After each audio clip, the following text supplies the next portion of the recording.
So, That is no. yes, No, like you mentioned, item number 13 to 30, I don't know, those there. But I'm looking under my senior young, but for a experiment number 5. That is not. My lord, this method that we fix for admission hearing. Any day after the application.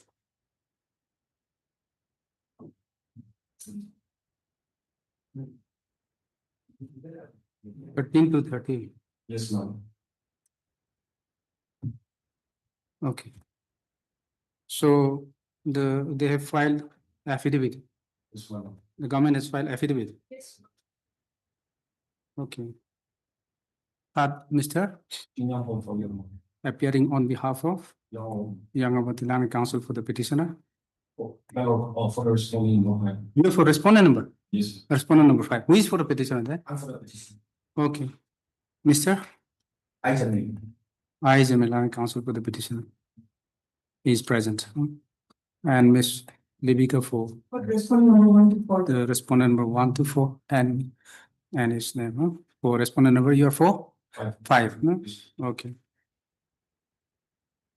Since the parties are present, duly represented, and the pleadings is complete. Okay, complete. Let the matter be listed for admission hearing after the entering summer vacation. Okay. My lord, a date maybe You want date? When? 22nd. 22nd July. Okay. No Okay. question. Please, my lord. Yes. With the consent from the other parties, I'd like to mention item number 12.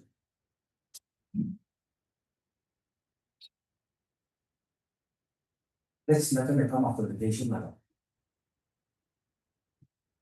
Item 12. So. After the petition.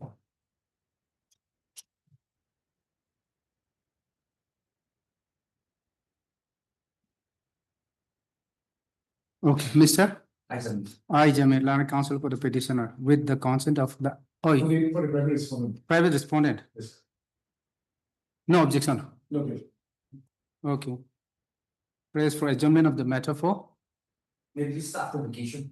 after the matter for 2 weeks, to which the Land Council appearing on behalf of the respondent, Mr. A.G. Momi, has no objection. Accordingly, the prayer is allowed. List this matter after Vacation. the entering summer vacation.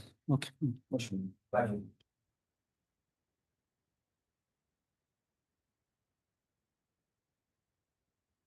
So, Yes. Mention of the number 11. On behalf of my senior. I think item number 11, pleadings are complete and then matter is ready for hearing. Please, Can it be listed for hearing? The matter, your worship, but there was a direction from the honorable court to file an additional affidavit. So accordingly, additional affidavit has been filed. This is not my matter, I'm appearing on behalf of AIE. I'm instructed that she has already filed additional affidavits. Okay, then in that case, matter is ready for hearing, can be listed for hearing. Okay. Miss? Hmm? This matter may come up after this matter. After? This matter. Vacation. After vacation, okay. You are Miss? She will go. Okay, Land Counsel for the petitioner. And Miss Levika at for Yeah, very much. okay, appearing on behalf of AIME Land Government Advocate staff. The pleadings are complete. Let the matter be listed after the age requested. Let the matter be listed after the ensuing summer vacation for hearing. Okay.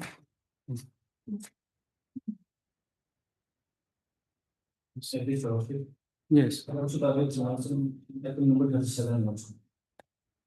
37. Actually, my senior is out speaking for some personal work, so let the amendment be kindly reserved for 1 week after a week. I taking person from the others. Okay. Mr. Mr. Samistat is senior. Mr. Sentianger is out of the station. Therefore, pray for adjournment of the matter for a week. To which the Land Council appearing for the respondent has no objection. Prayer allowed. List this matter after a week. Okay. The interim order passed earlier shall continue till the next date of listing. Okay.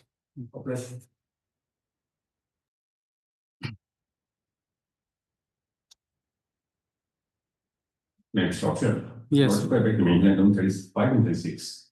And to the respondent, I'm making a mention on behalf of the it's NK Luton, the council for the respondent, so respondent. The lordship if the matter can come after the vacation. Okay. You are for respondent. Respondent. Okay, you are for a petitioner. Okay. Appellant. Miss. Just Mr. Okay. For sake of the Yes. Land Council made a mention on behalf of NK Luikam, Land Council for the respondent. He is out of session. Is our patient. Okay, okay. So then Mr. Hamfosigopote, Mr. The Land Council appearing on behalf Mr. NK Luikam, Land Council for the respondent is out of session. Therefore, pray for adjournment of the matters to which the Land Council for the appellant has no objection. Prayer allowed. List this matter after. This one, please. No, okay. After. That is. No, Partha normally as per the new notification, it expires after the expiry of 30 days. We can get it listed, but then Partha may not be continued. Release from Partha. No? The matter is released from Partha. List this matter after the ensuing summer vacation. Okay. Bless you. Thank you, sir. I think mention item number 10. Here also we are need to file a written reply. So can you tell us 3 weeks time also?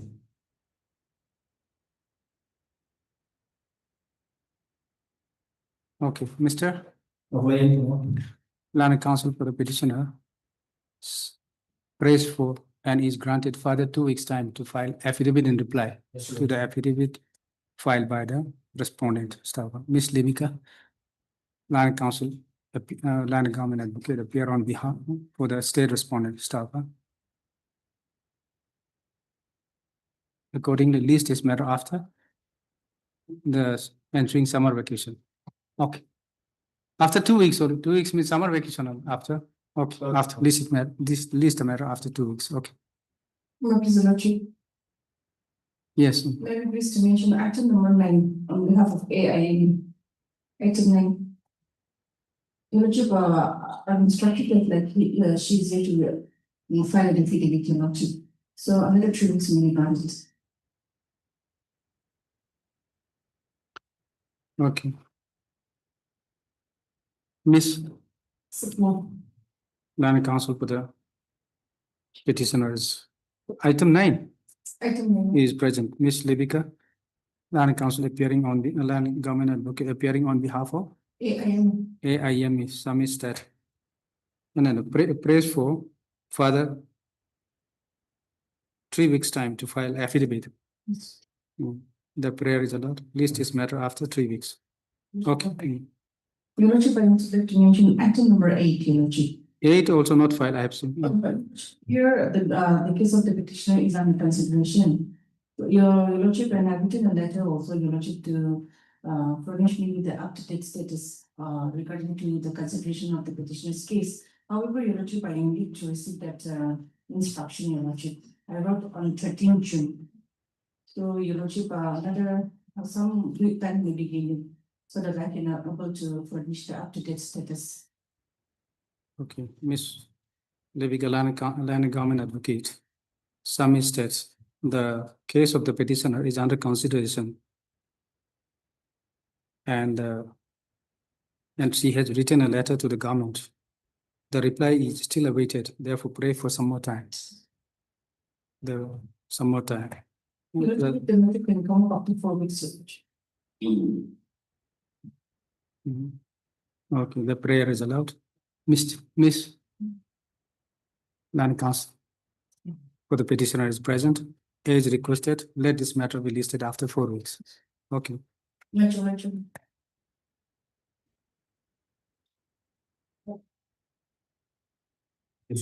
Yes. Information I can from the motion. The living houses shopping Chanda from Gauhati. Nothing informed that his daughter is not doing well based on medical treatment. So he's unable to get before some of the work day. So I bring this matter come up after vacation.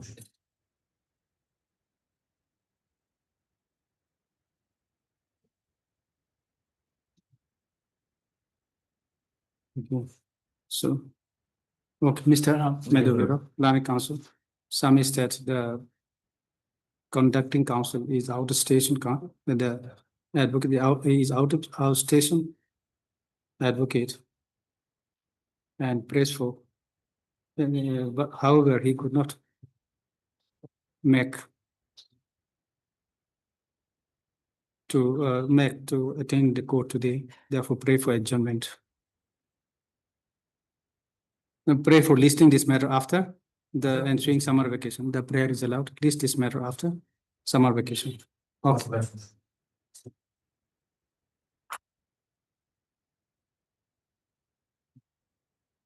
For motion, item number 1.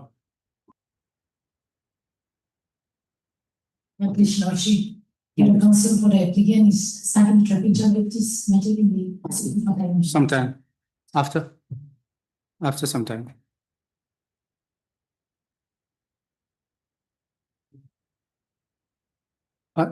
This is item 1. Yes. Okay, you are for the petitioner. Okay, applicant in IA. Yes. IA is for the vacation. Okay, how he will reach Yes.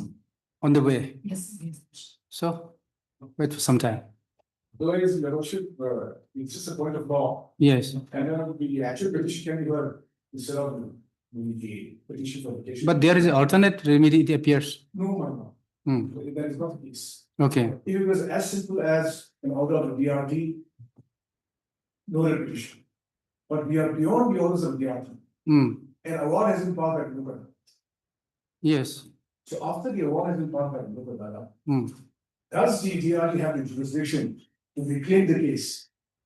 That's the point. The award was passed in the local adalat. Normally, local adalat, of course, cannot call back. But then there is I have seen that it's a conditional order. That's why it cannot be a conditional order. It cannot be. But why? But have you challenged that? No, it is not necessary because that is against the law of declared by the Supreme Court judge. Okay. So that portion is per equilibrium. No, because That portion is per equilibrium. okay, It's not necessary to challenge those areas. not necessary. No. Because if it is a conditional order, you should have challenged actually, if you are aggrieved. If it is a law standing by itself, yes. But if it is against statutory provisions, the Legal Services Act says that the award of law without is final.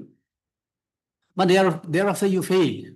No, yes. So the law now laid down by the Supreme Court is that the award of law is executable. You have to go to the Executable, of course, by the civil judge, civil Yes. court. You have But- to go to the execution. Uh, but then since you failed, Yes. and then there is a conditional order that it will go back. And that you have no challenge, what I have seen. Yes, Your Lordship, I have not challenged because it is not necessary. It is that portion is, firstly, it is against statute. Hmm. Secondly, it is against the law declared by the Supreme Court. It's not necessary. Not necessary to challenge. Okay. So then, in that, in that case, then, Hearing, in that case, the entire matter will have to be heard. a merits. Lordship, since the consent is on the way with the consent. Okay, so we'll wait for some time then. Okay. Hmm. For motion, item number 2.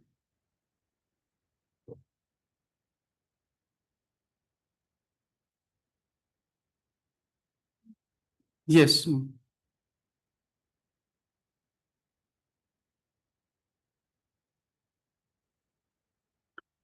No one is there? None appears on behalf of the applicant, not applicant. Item 2 is applicant.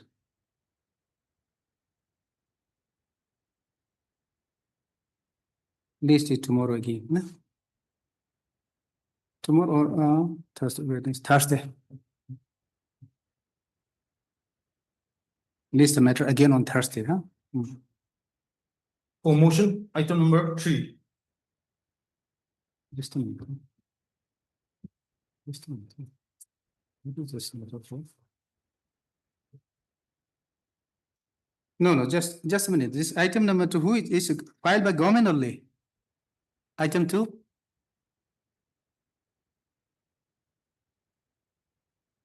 Lordship, yes, it appears that the IA has been filed by the state. Yes. I think Then, maybe this IA may be for extension of time. now who appears? Who is representing the state here? But Lordship, this is the motion stage,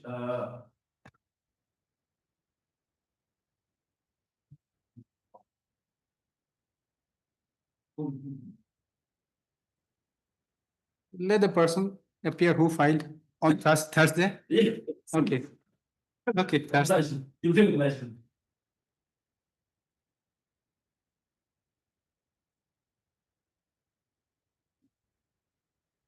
Item 3. Okay. Can I please, Your Lordship? Yes. Lordship, the matter pertains for regularization. Lordship, I was appointed on 9th Jan 1993 as Tribunal on contingency basis, under the establishment of the Additional Deputy Commissioner to examine at fixed pay. Lordship, my service has extended from time to time, and it is most respectfully submitted that the latest extension was made effective from 1/5/2023 till 30/4/2024 in a scale paid by an order dated 24/5/2023. Lordship, I have completed my 30 years of service on 39/2023, and I'm enjoying scale of pay. Are you still in service? Lordship, I'm no longer in service. When you retire? My service was extended till 2024. So when you retire? I need to receive my release order. Yet to receive your release order? Lordship. But then practically you retired when? Not yet retired. I'm no longer in service. Okay. Since my service was extended till 2024, I should be retiring in the year 2023. Though my service was extended till 2024. Your service was extended till? 2024, Lordship. May I kindly take the Lordship and 30 April 2024. Yes, 30 years. Okay. Thereafter, okay, you left the job or you were released from a job on 30/4/2024. So Lordship, I need to receive my release order. But practically you are no longer in the service Yes, now? Lordship. Okay. Now this is for For regularization. regularization. Yes, Lordship. How can be regularized? Answer covered under the office memorandum 17.22 and the notice of notification dated 5th March 2025. Worksheet. Since I've served for 20 years in active service and I enjoy this skill of faith.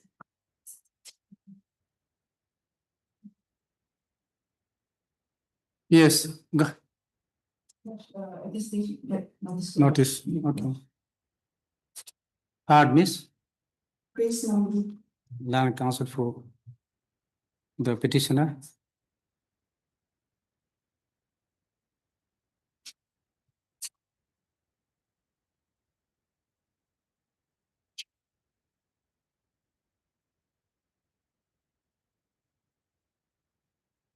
When you were appointed, you said,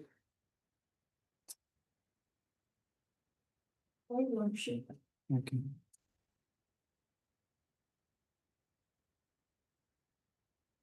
You were appointed in the year 1993. His Lordship 1/10/1993. Is contingent basis. Yes, Lordship.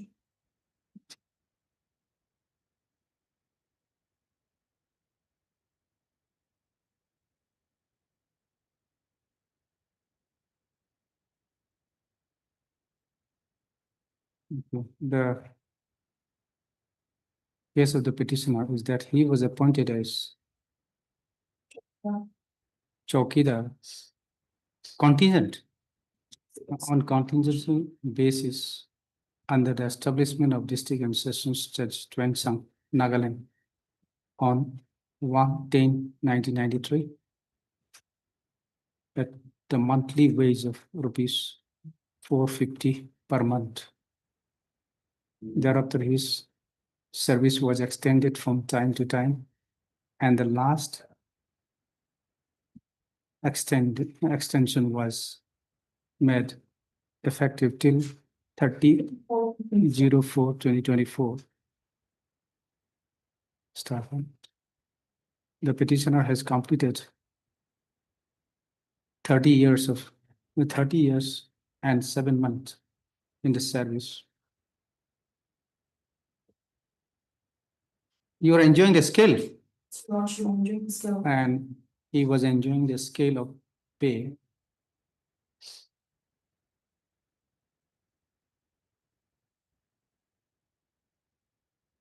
Stop. The further case of the petitioner is that he is entitled for regularization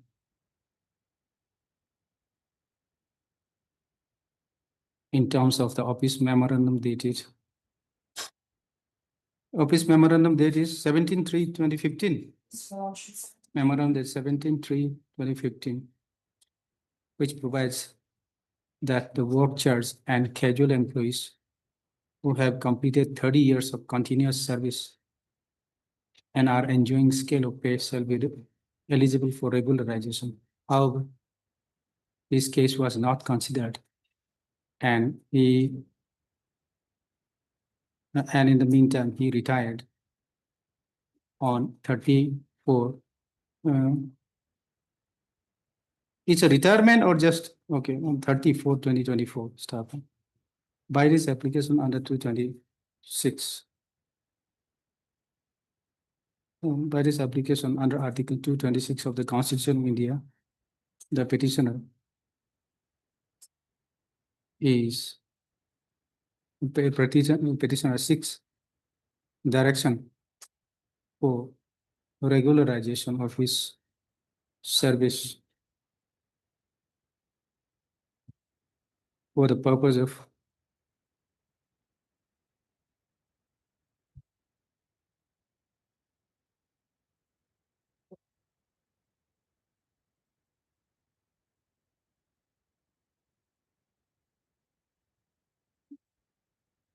getting pensionary benefit. Staff, fair. Issue notice calling upon the respondent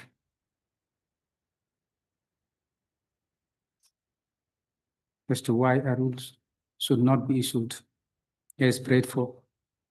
And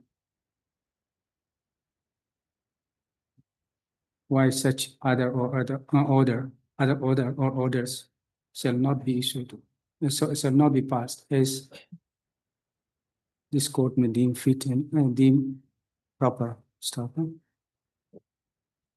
The notice is made returnable by 4 weeks. Stop. Ms. Chang, then government advocate, accept, since Ms. Chang, then government advocate, accepts notice on behalf of the state respondent. 1, 2, and 3, Lordship. 1, 2, and 3.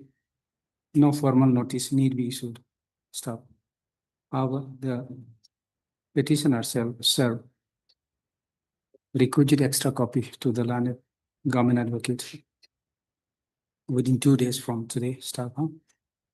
List this matter after 4 weeks. Okay. Objection.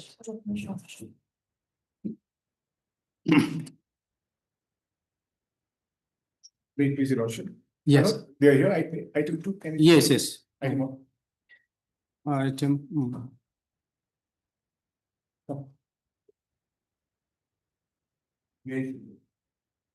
Yes.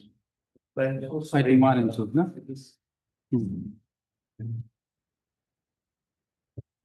Lordship, we are moving this petition Yes. challenging an order dated. People, I'll just read out the order. It's order dated 15/4. What has happened? The petitioner took a loan and did not pay. Thereafter, we resorted to Sarfaesi proceedings. Then on 13/5/2023, there was a settlement between the petitioner and the bank. Settlement was for the loan of 56 lakhs.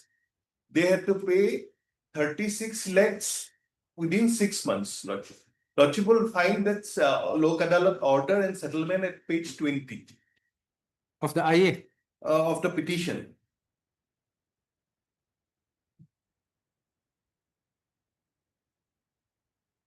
Page 18 is the Lok Adalat.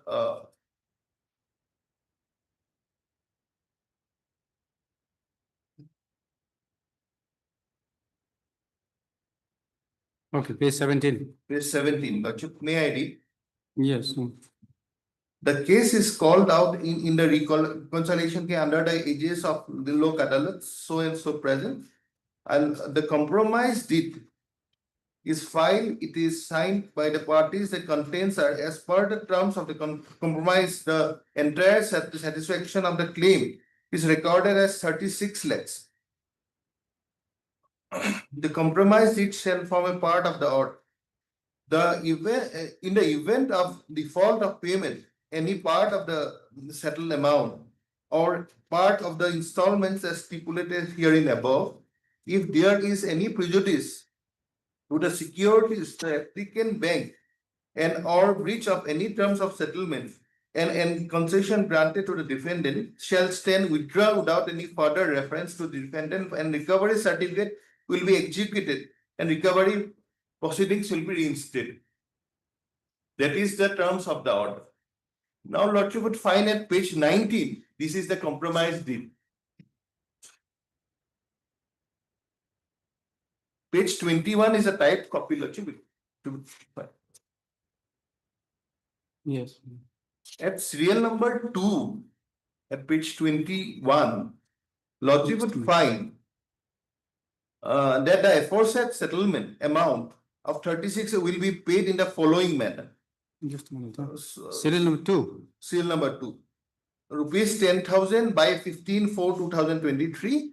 Balance amount from the date of filing of the joint compromise petition per the terms, remaining amount of 35,90,000 within 6 months from 13/5/2020. Now they had to pay the entire compromise amount within 6 months starting from 13/5/2023. So the period for clearing the dues ends on 13/11/2023. They did not pay the dues. So naturally, Lordship, the stipulation at serial number 4 was invoked. May I read serial number 4? Yes, please. That in the event of default of payment of any part of the settled amount and any part of the stipulation as stipulated herein above, and if there is any prejudice to the securities of the applicant bank, any terms of the settlement and relief and concession granted to the defendant shall stand withdrawn without any further reference to the defendant for recovery certificate will be executed. Proceedings will be restarted, resumed in terms of the recovery certificate. Now, on they had to pay by November 2023. Now they paid 36 lakhs in an intermediate account on November 2024. The bank did not accept it because earlier they were till 13/11/2023 they were covered by Lok Adalat order. After 13/11 they were not covered by Lok Adalat order because as per the compromise deed and the order, it automatically stood withdrawn. Thereafter, Lordship would find Just a minute. This 6 month expires on 30. Lordship would find page 21. The original Lordship would find at page 19. yes 19. Let us see 19. 19. Hmm. Serial number 2. The aforesaid settlement amount of rupees 36 lakhs will be paid in the following manner. Yes. Rupees 10,000 by 15/5/2023. Hmm. Balance amount payable from the date of filing of the joint compromise petition as per the following terms. Remaining 35,90,000 within 6 months from 13/5/2023. Okay, that means 12/11/2023. Yes, yes. So he paid. He did not pay. So his cover under the settlement ends on 12/11/2023. Okay, thereafter he paid. Thereafter, after 1 year, he paid. Okay, but Now- he paid. No, but he paid in an intermediate account. Thereafter, what has happened, Lordship, I'll just show from the writ petition itself.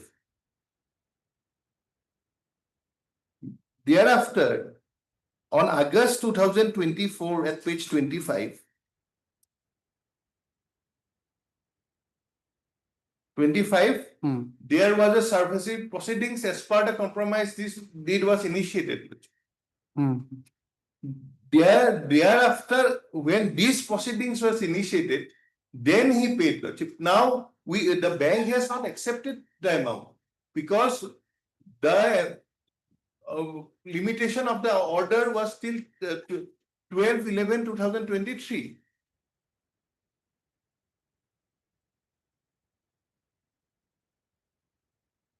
Now again, Lordship, this matter was placed before the Lok Adalat. Again, for giving him a chance to pay it again. Now, No, you say that he paid already, paid. Lordship, he original amount was 56 lakhs. Yes. As per the compromise. But settlement, 36 as per the lakhs. settlement, 36. 36 lakhs, but he had to pay within the date stipulated in the compromise Okay. deed and the order. He did not pay on He time. did not pay. So Now, later on, he paid.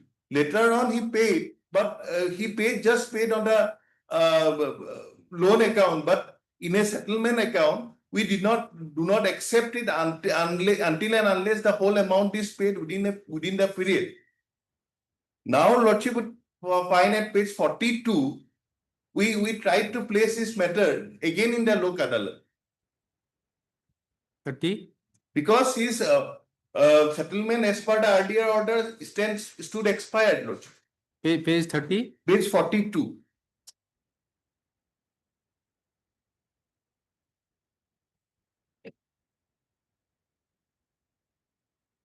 Lordship would see, we had again given him chance to settle the amount. At So after expiry, he did not pay. You did not go for execution. No, we had gone for execution. Lordship would find that at page 25. What happened there? Lordship, he again requested to give another chance. Okay. Another chance, and we had given him another chance. At page 40. No, by this, by August, By August 2000. 5th August, he had already paid. No. Not yet. Not yet. Okay. He paid on November 2024. Okay, August not yet paid. Not yet paid. Okay. Now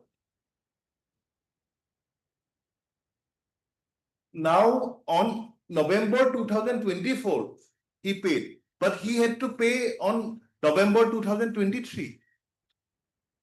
So he is not covered by any Lok Adalat order. The projection made by the petitioner while seeking a stay was that he was covered by a Lok Adalat order. He was not covered by a Lok Adalat order.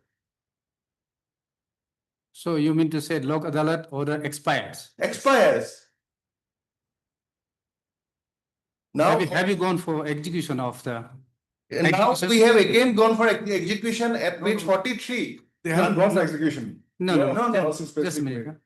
So Lok Adalat settlement is to be executed by the civil court. For the execution, you have to approach the civil court. But Lordship would see the terms of the settlement. We have to abide by the terms of the settlement. Terms, Lok Adalat order and the settlement says that if he defaults, then everything will be restarted again. The Sarfaesi proceedings will be restarted again. Now, this is what I am arguing. Whether such condition is allowed, can it be? Lordship, this condition is accepted by him and by us. So we both parties are bound by the conditions of the order. So if they have to object to that condition, they have to apply to the appropriate forum for changing the condition. But he agreed to. He agreed, Lordship. Okay. He impliedly waived. Now, Lordship, I am arguing on merits of the matter. I will come on the maintainability of this writ petition. Now, at page 43 is the impugn order. Now, after that impugn order, this is the impugn order. This is an order under section. You said that thereafter he approached and you have given him one more opportunity and you had gone for Lok Adalat again. What is the He did not participate. Okay. He did not participate. Therefore, we will. This is after that. This impugn order. Yes, Lok Adalat Lordship would find at page 42. It's 20 December 2024. 42. Lordship would find 20 December 2024. This is before Lok Adalat. Lok Adalat, we send it again. Now that impugn order is 28/3/2025. Okay, this is notice for Lok Adalat. We placed we gave him another opportunity to clear the dues. But he did not participate in this Lok Adalat.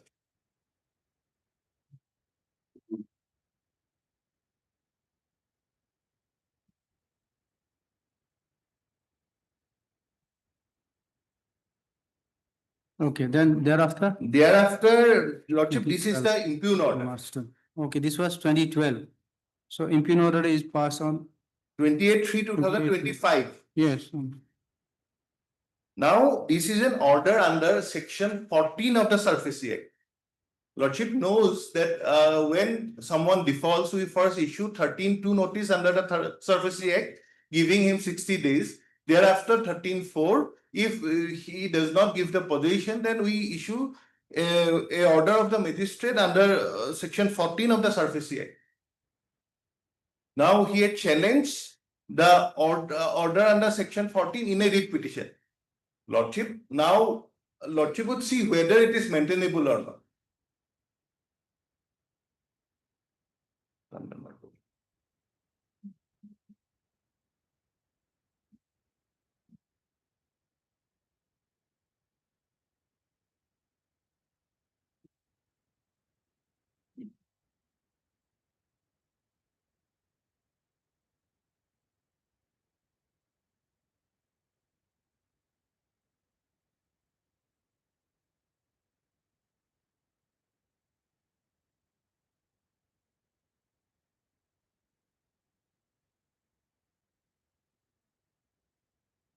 What is this?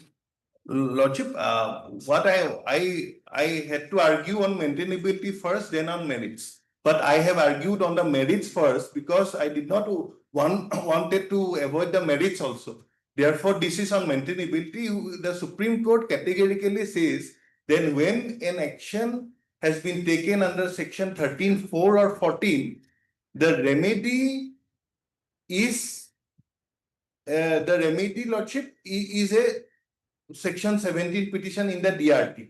Yes, No writ petition. yes, Writ petition is not maintainable. yes, Now, without making anything in the pleading that that remedy is not equally efficacious or anything else, they have approached the writ court. It is not permissible under law. This is a judgment covering that issue. There are many judgments. This judgment of 2010 has been reiterated in 2012, 2013, and recently in 2024. Therefore, Lordship, I will just place some paragraphs of the judgment to show that writ petition in this issue of section 14 is not maintainable at all.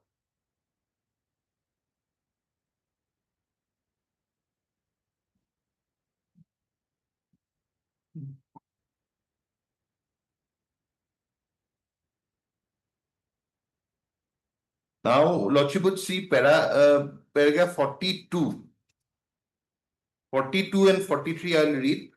Thereafter, Lordship, para 42, 43, 45, 46, 48, 55. There is another region. just a minute. 42, Lordship, I will just mark the paragraph first. 42, 43, 45, 46, 48, 55.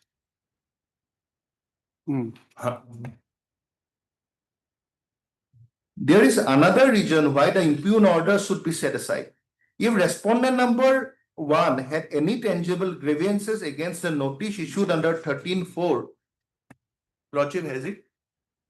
42, para 42, page 123. yes, There is another reason why the impugn order should be set aside. If respondent number 1 had any tangible grievance against the notice issued under section 13(4) or action taken under section 14, then she could have availed remedy by filing application under 17(1). The expression any person used in 17(1) is of wide import. It takes within its fold not only the borrower but also guarantor and any other person who may be affected by the action of 13(4) or section 14.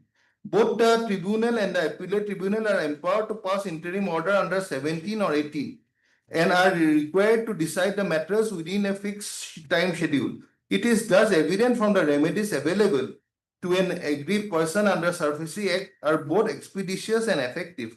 Unfortunately, the High Court overlooked the settled law that the High Court will ordinarily not entertain a petition under section 226 of the Constitution if an effective remedy is available to the aggrieved person, and then the rule applies with greater rigor in matters involving recovery of taxes, cess, fees, and other types of public money and dues of the banks and other financial institutions. In our view, while dealing with the petitions involving challenge to the action of recovery of public dues, the High Court must keep in mind that the legislation enacted by the Parliament and the state legislator for recovery of such dues under a code unto themselves, in as much as they not only entertain comprehensive procedure of recovery of dues, but also envisage constitution or quasi-judicial bodies for redressal of grievances of an aggrieved person. Therefore, all such cases, the High Court must insist that before availing remedy under Article 226 of the Constitution, a person must exhaust the remedies available under the relevant statute. Para 45, then para 44 says that it is self-imposed, not at para 46, Lordship. If must be remembered that stay of an action initiated by the state or its agencies instrumentalities for recovery of taxes, fees seriously impedes execution of projects of public importance and disables them from discharging the constitutional legal obligations towards the citizen. in cases relating to recovery of dues of banks, financial institution, and secured creditor, stay granted by the High Court would have serious adverse impact on the financial health of such bodies, which ultimately prove detrimental to the economy of the nation. Therefore, the High Court should be extremely careful and circumspect, exercising its discretion to grant stay in such matters. Of course, if the petitioner is able to show the case false within an exception carved out by so and so, the court may consider all the relevant parameters and public interest, pass appropriate interim orders. Now, para 48.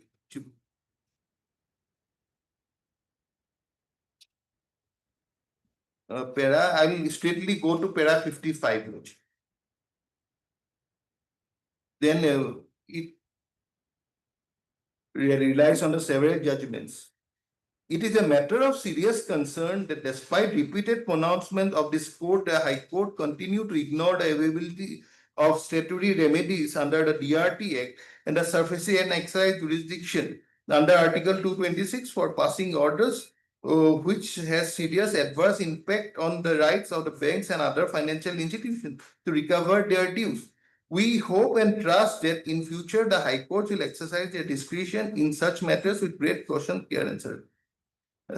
Now this judgment has been reiterated again and again in 2024. Lord, you would see in 2024 also, with 2024 6 SCC 579.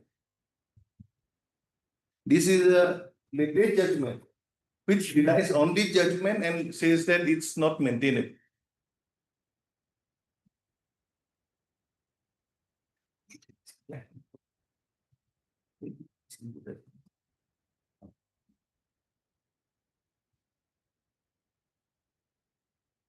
Para? Yes.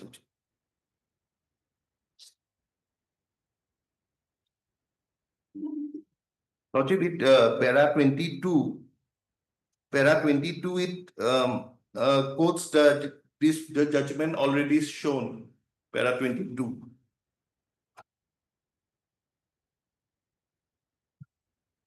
Yes. Then at para 23, it could thus be seen that courts have clearly held that the High Court will ordinarily not entertain a petition under 226 of the Constitution. If an effective remedy is available to the aggrieved person, it is held that this rule applies with greater rigor in matters involving recovery of taxes, fees, and other types of public money and dues from banks and other financial. The court clearly observed that while dealing with petitions involving challenge to action of recovery, recovery of public dues accepted, the High Court must keep in mind the legislation enacted by the Parliament and a state legislature for recovery of dues and a code unto themselves, inasmuch as they not only contain comprehensive procedure for recovery of dues but also emphasize constitution of quasi-judicial bodies for redressal of grievances of an aggrieved person. It is held that though the powers of High Court under 226 are of the widest amplitude, still the courts cannot be oblivious of the rules of self-imposed restriction evolved by this court. The court further held that though this rule of exhaustion of alternative remedy is a rule of discretion and not one of compulsion, still it is difficult to fathom any reason the High Court should entertain a petition filed under 226 of the Constitution. Now, Lordship would see what is the pleadings. In Gauhati High Court rules also, which I have not brought now, in Gauhati High Court rules also, we have to give one paragraph that there is no alternative efficacious remedy. So, if there is an alternative efficacious remedy in the pleadings itself, we have to show that why we are availing this remedy by bypassing that statutory remedy. Now, in these pleadings, Lordship would find in these pleadings, their pleadings, Lordship would find at page 14. Sorry, Lordship. page 13, para 26.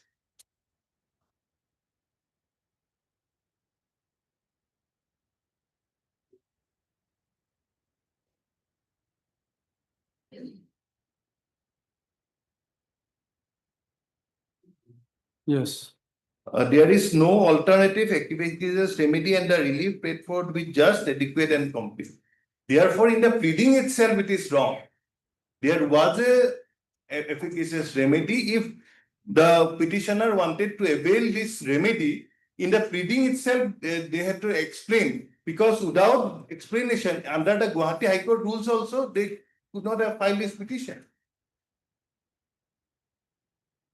Therefore, this petition is not maintainable at the first instance. Secondly, on merits also, the petitioners have projected that they are covered by a Lok Adalat order, which is not. They had to, a Lok Adalat order was there on 13/5/2023. They had to pay that dues by 12/11/2023. But they did not pay it. They paid it on November 2024. When they paid it, they were not covered by any order. The Lok Adalat order and the compromise deed itself is clear that if there is any default on the term, the Sarfaesi proceedings and any other recovery proceedings will restart. Therefore, the projection made, Lordship would see the impugn order now. What is passed? The projection made by the petitioner that they are covered by a Lok Adalat order. But Lordship would see that they are not covered by any Lok Adalat order. In fact, the chance given to them on the second opportunity, they did not avail it. Therefore, firstly they had to go to the DRT. This is a letter issued under section 14. The appropriate remedy is DRT. That is my humble submission. So, yes, Well, yes. my lord, if it were simply orders passed by the DRT, the law settled by the Supreme Court, no arguments against that. We are beyond that, Your Lordship. We are beyond that. And it is very wrong on the part of the Bank of Baroda to say that the orders of Lok Ayukta, Lok Adalat, have a tenure, they can expire. That is an absolutely wrong proposition of law. It's a very wrong concept of law. In fact, Your Lordship, does Your Lordship have the Lok Ayukta, the Legal Services Authority Act?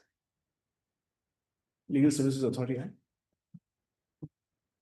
Before I proceed to counter the arguments advanced on behalf of the Bank of Baroda, there is a total misconception about what the provisions of law state as far as the orders of Lok Adalat are concerned. Your Lordship, can you kindly see section 21? Section 21.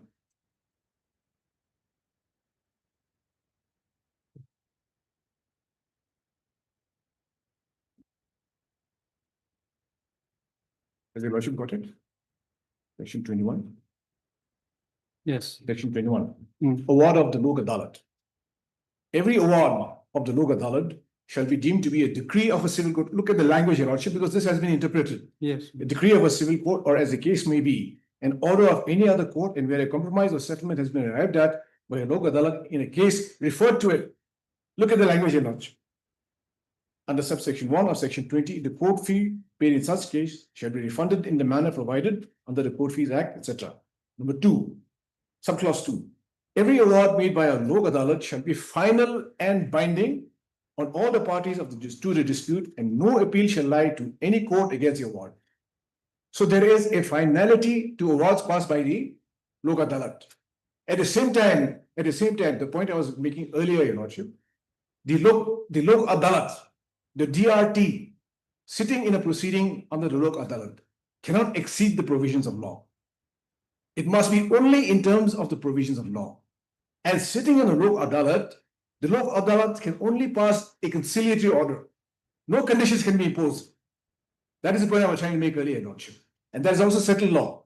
That is the law declared by the Supreme Court. So in cases where the award of the Lok Adalat is not satisfied, the reference court, the DRT, cannot take back the case. Once an award is passed by the Lok Adalat, the reference court becomes functus officio. That is also the law declared by the Supreme Court, Your Lordship. So therefore, if it was a very simple case of orders being passed by the DRT without any award passed by the Lok Adalat, then yes, my petition would not be maintainable. But we are beyond that, Your Lordship. An award has been passed by the Lok Adalat. Once the award is passed by the Lok Adalat, the reference court has no jurisdiction to take back the case. If the award is not satisfied. That is the settled principle of law. All this is not decided by the Supreme Court, Your Lordship. And it is because of on these grounds, that I have come before this honorable court saying that the subsequent orders passed by the DRT are without jurisdiction, illegal and non-S in the Act. No, it was on the agreement of both the parties only. It's simply the point. And then if, and there is a condition, Yes. there is a Yeah. condition, and that you have put signature on that. Yes. So why don't you go for the appeal against this Lok Adalat order itself? Because if you think that this is, No, Your Lordship. The conditional order can be ignored. That is very good. no, the condition itself was agreed by you. It may be, Your Lordship, if the parties agree that they will violate law, is that a binding agreement? An agreement in violation of law is not a binding agreement. An order which is passed, which is contrary to the law laid down by the Supreme Court, that is not a binding order. It is per incurium. It is per incurium, Your Lordship. And they have decided cases. Courts have held, any orders passed, after an award are absolutely illegal and without jurisdiction. Can you just show kind of? The Lok Adalat can only pass the conciliatory order. It cannot impose any condition. Because it was imposed because prior to that, there is an agreement. I think before Agree. entering into the into Lok Adalat. Yes, agree. Yeah. I agree. That is why I am saying, the order of the Lok Adalat, the DRT, the reference court, can only pass an award in a conciliatory mode. It cannot impose any conditions. So therefore, the second part of the order, or even the agreement, the so-called settlement between the parties, Your Lordship, the only good part is the award, which says that I must satisfy the award with 36 lakhs. Now, if I fail to satisfy that portion, Your Lordship, then the only option available is to file an execution petition against me, not further proceedings under DRT. And that is exactly what has happened here. But here the condition is specifically stipulate that it will go back to DRT and you have agreed on it. That cannot be according to you. Yes. You need just show the authority. So that is why I am saying Yes, that such an agreement is Illegal. without jurisdiction. okay. It is very curious, even if it is recorded in the order of the DRT. Mhm. That is what I am saying. No need to challenge that order by you. There is no need to challenge it. Hmm. There is absolutely no need. Can you satisfy this court? In fact, the worship we see the order passed by in the first instance, for example, the order which they say, well, for which they have come filing this application for vacation of the interim order. In the ID, Your Lordship, Yes. in the ID, this is the order dated 15/4/2005. IA, page? I don't have page numbers in my application, but the order of the one court is an annexure to, is the first annexure to the application. Okay, yes. First annexure. And at the bottom of it, in the middle of the page, Page, acha. yes, in the middle of the page, Yes. the council for the petitioner submits that once the order dated 13/5/2020 has been passed by the Lok Adalat, the DRT Gauhati becomes factus officio. It has no jurisdiction to take back the case. This is your submission. Yes. Yes. And has no jurisdiction to initiate any further proceeding on the subject matter of the order dated 35/2023. In support of the submission, the council has placed reliance on these cases. These are the cases which are read. Would your lordship like to go through these cases? So what it says, the relevant portion, can you just? Yes, so. In the first case, 2008, 2 SEC, I can get this. Your lordship, I will give you. This authority that are color the principles on these cases. The COP, The first case, 2008. 2008, 2 SEC, 660, State of Punjab and Nanda versus Jerusalem and others, paragraph 9, 10, and 12. Just a minute. The Lok Adalat Just should a guide and persuade the parties. Hmm. And with reference to principle of justice, equity, and fair play, to compromise and settle the dispute It cannot be a conditional order. It cannot assume a judicial role. That is the point, Your Lordship. It cannot assume a judicial role. That conditional order is a judicial role. An order of the Lok Adalat, which is contrary to law and beyond the power and jurisdiction of the Lok Adalat, is void in the eye of the law. That's the point I'm trying to make, Your Lordship. An award of Lok Adalat is final and binding on the party and becomes executable as if it is a decree of a civil court. If any party wants to challenge such an order, it can be done, or it can be done by filing a petition under Article 226 and Article 227 of the Constitution of India, and that too on very limited ground. So I can file,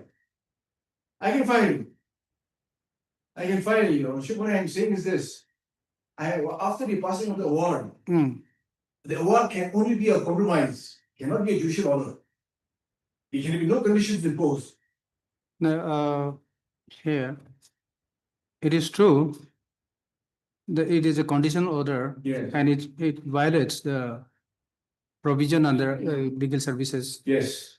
Act. Yes. But then here, I think it's you who should go or challenge this order. No, That there is a condition and it's bad in law. see this. Hmm. If the Lok Adalat becomes functus officio, Yes, no more authority, yes.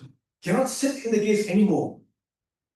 No, the Lok Adalat only said it will go back if you fail to satisfy the loan amount within the stipulated time of 6 months. Yes.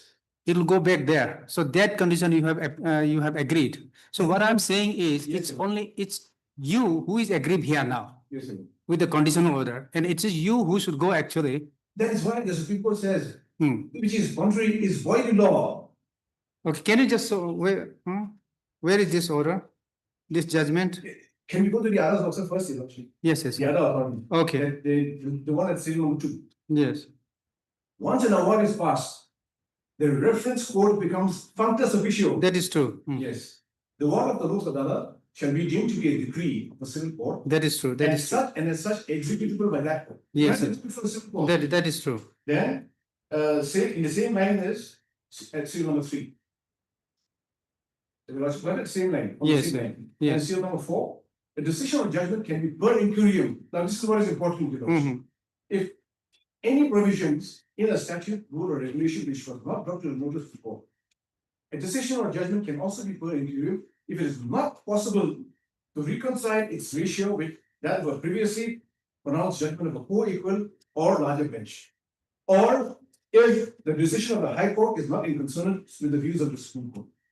So it is a per incurium order. It is not in consonance with the law laid down by the Supreme Court, Your Lordship. And the discipline demanded by a precedent or the disqualification or diminution of a decision on the application of the per inquirium rule is of great importance, since without it, certainty of law, consistency of ruling, and committee of court will become a costly casualty. Per inquirium is strictly and correctly applicable to the ratio decidedly and not to the operator dicta. So therefore, Your Lordship, this is the point I was trying to make. The conditional order is bad in law. It is per inquirium. It is not even necessary to challenge it. So the second part, according to you, Yes. is Yes. And the law is clear, Your Lordship. Look at the imperial order, merit petition. Your Lordship, can you see the imperial order? just a minute. This one. Yes, we'll come back to that, Your Lordship. Okay. We'll come back to that. Look at the imperial order. What has the Lok Adalat done? And at page 43, page 4. What has the DRT done?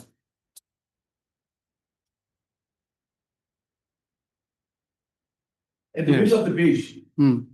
And whereas on perusal of the application and its annexures, it transpires that the secured creditor had granted a loan of rupees 76,50,000.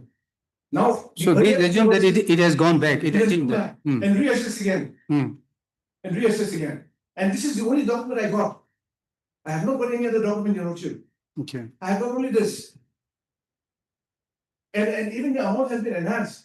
Your Lordship will see earlier, even though the Bank of Baroda says my loan was 56 lakhs and odd.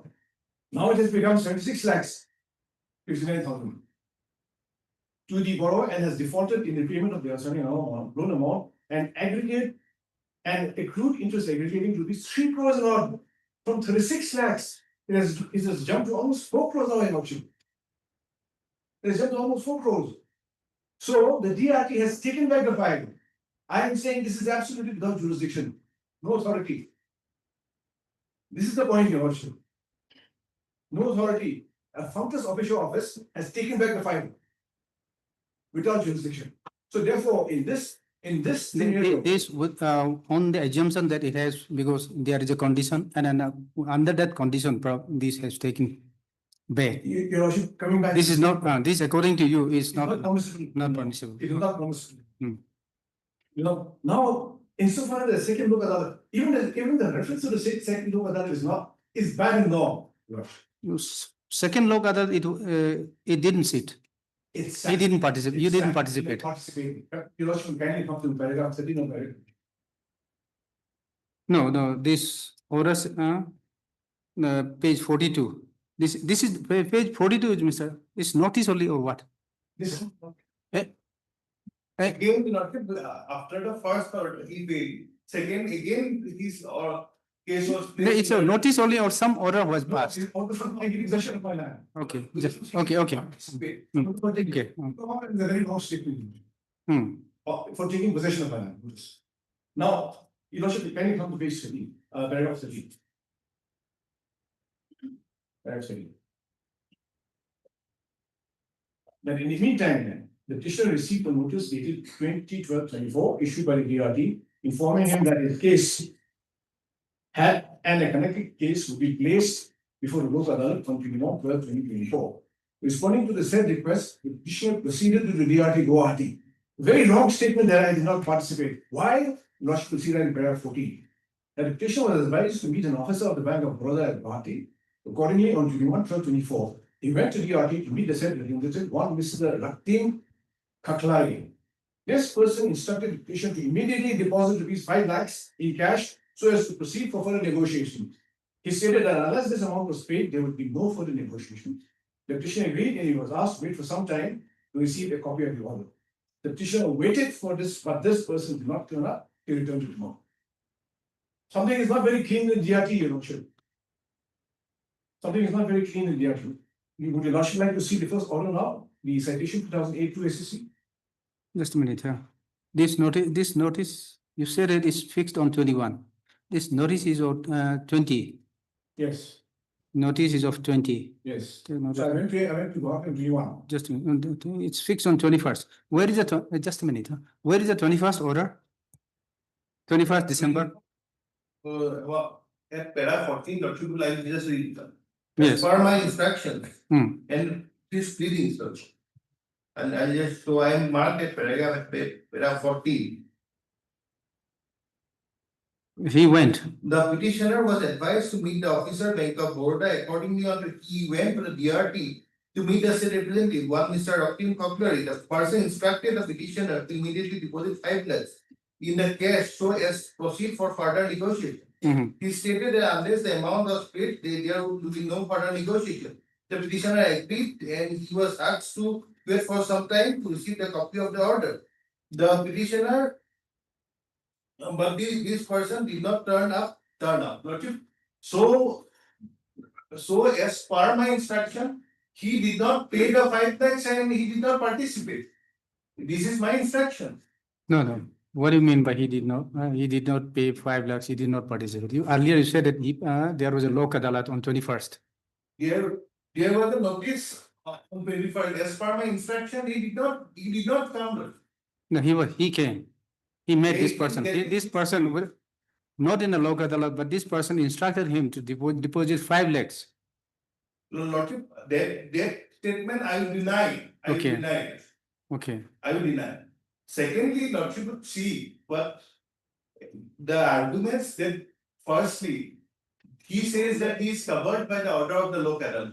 Now he is aggrieved by the order of the local, he should have himself. But that is going beyond the worship's way. If I may finish my mind. Yes, please. In the very first instance, yes, he says, person came, there was a guy who gave 5 lakhs. Now he says no. Hmm. Yes and no, we have to be sure about what he is saying, Hmm. I went. Hmm. They have not even bothered to file an affidavit in opposition to my petition. Hmm. And they have come to this court saying on the simple plea that the orders passed by the DRT, no writ petition lies. But we are beyond that, Your Worship. I am saying, the further proceedings before the DRT are without jurisdiction, and therefore there is no alternative remedy available to me. And that is why I am before this honorable court in the writ jurisdiction. Further proceedings are without jurisdiction. In fact, that is one of my prayers, Your Worship, to quash further proceedings in the DRT. That is my prayer, Your Lordship. Okay. And in fact, Your Lordship, this matter, it is better if it is heard on merits. Yes, yes, it appears, it Better if appears. it is heard on merits. So, you want to file affidavit? It's better. We, you file affidavit, we'll dispose of the entire matter itself. I'm just pointing it out. What I wanted to point out, firstly, Lordship is absolutely correct that he is the one who is agreed by the local order. If he had. Now he says that that is also not necessary. Because the order itself is bad in law. Now, Cannot.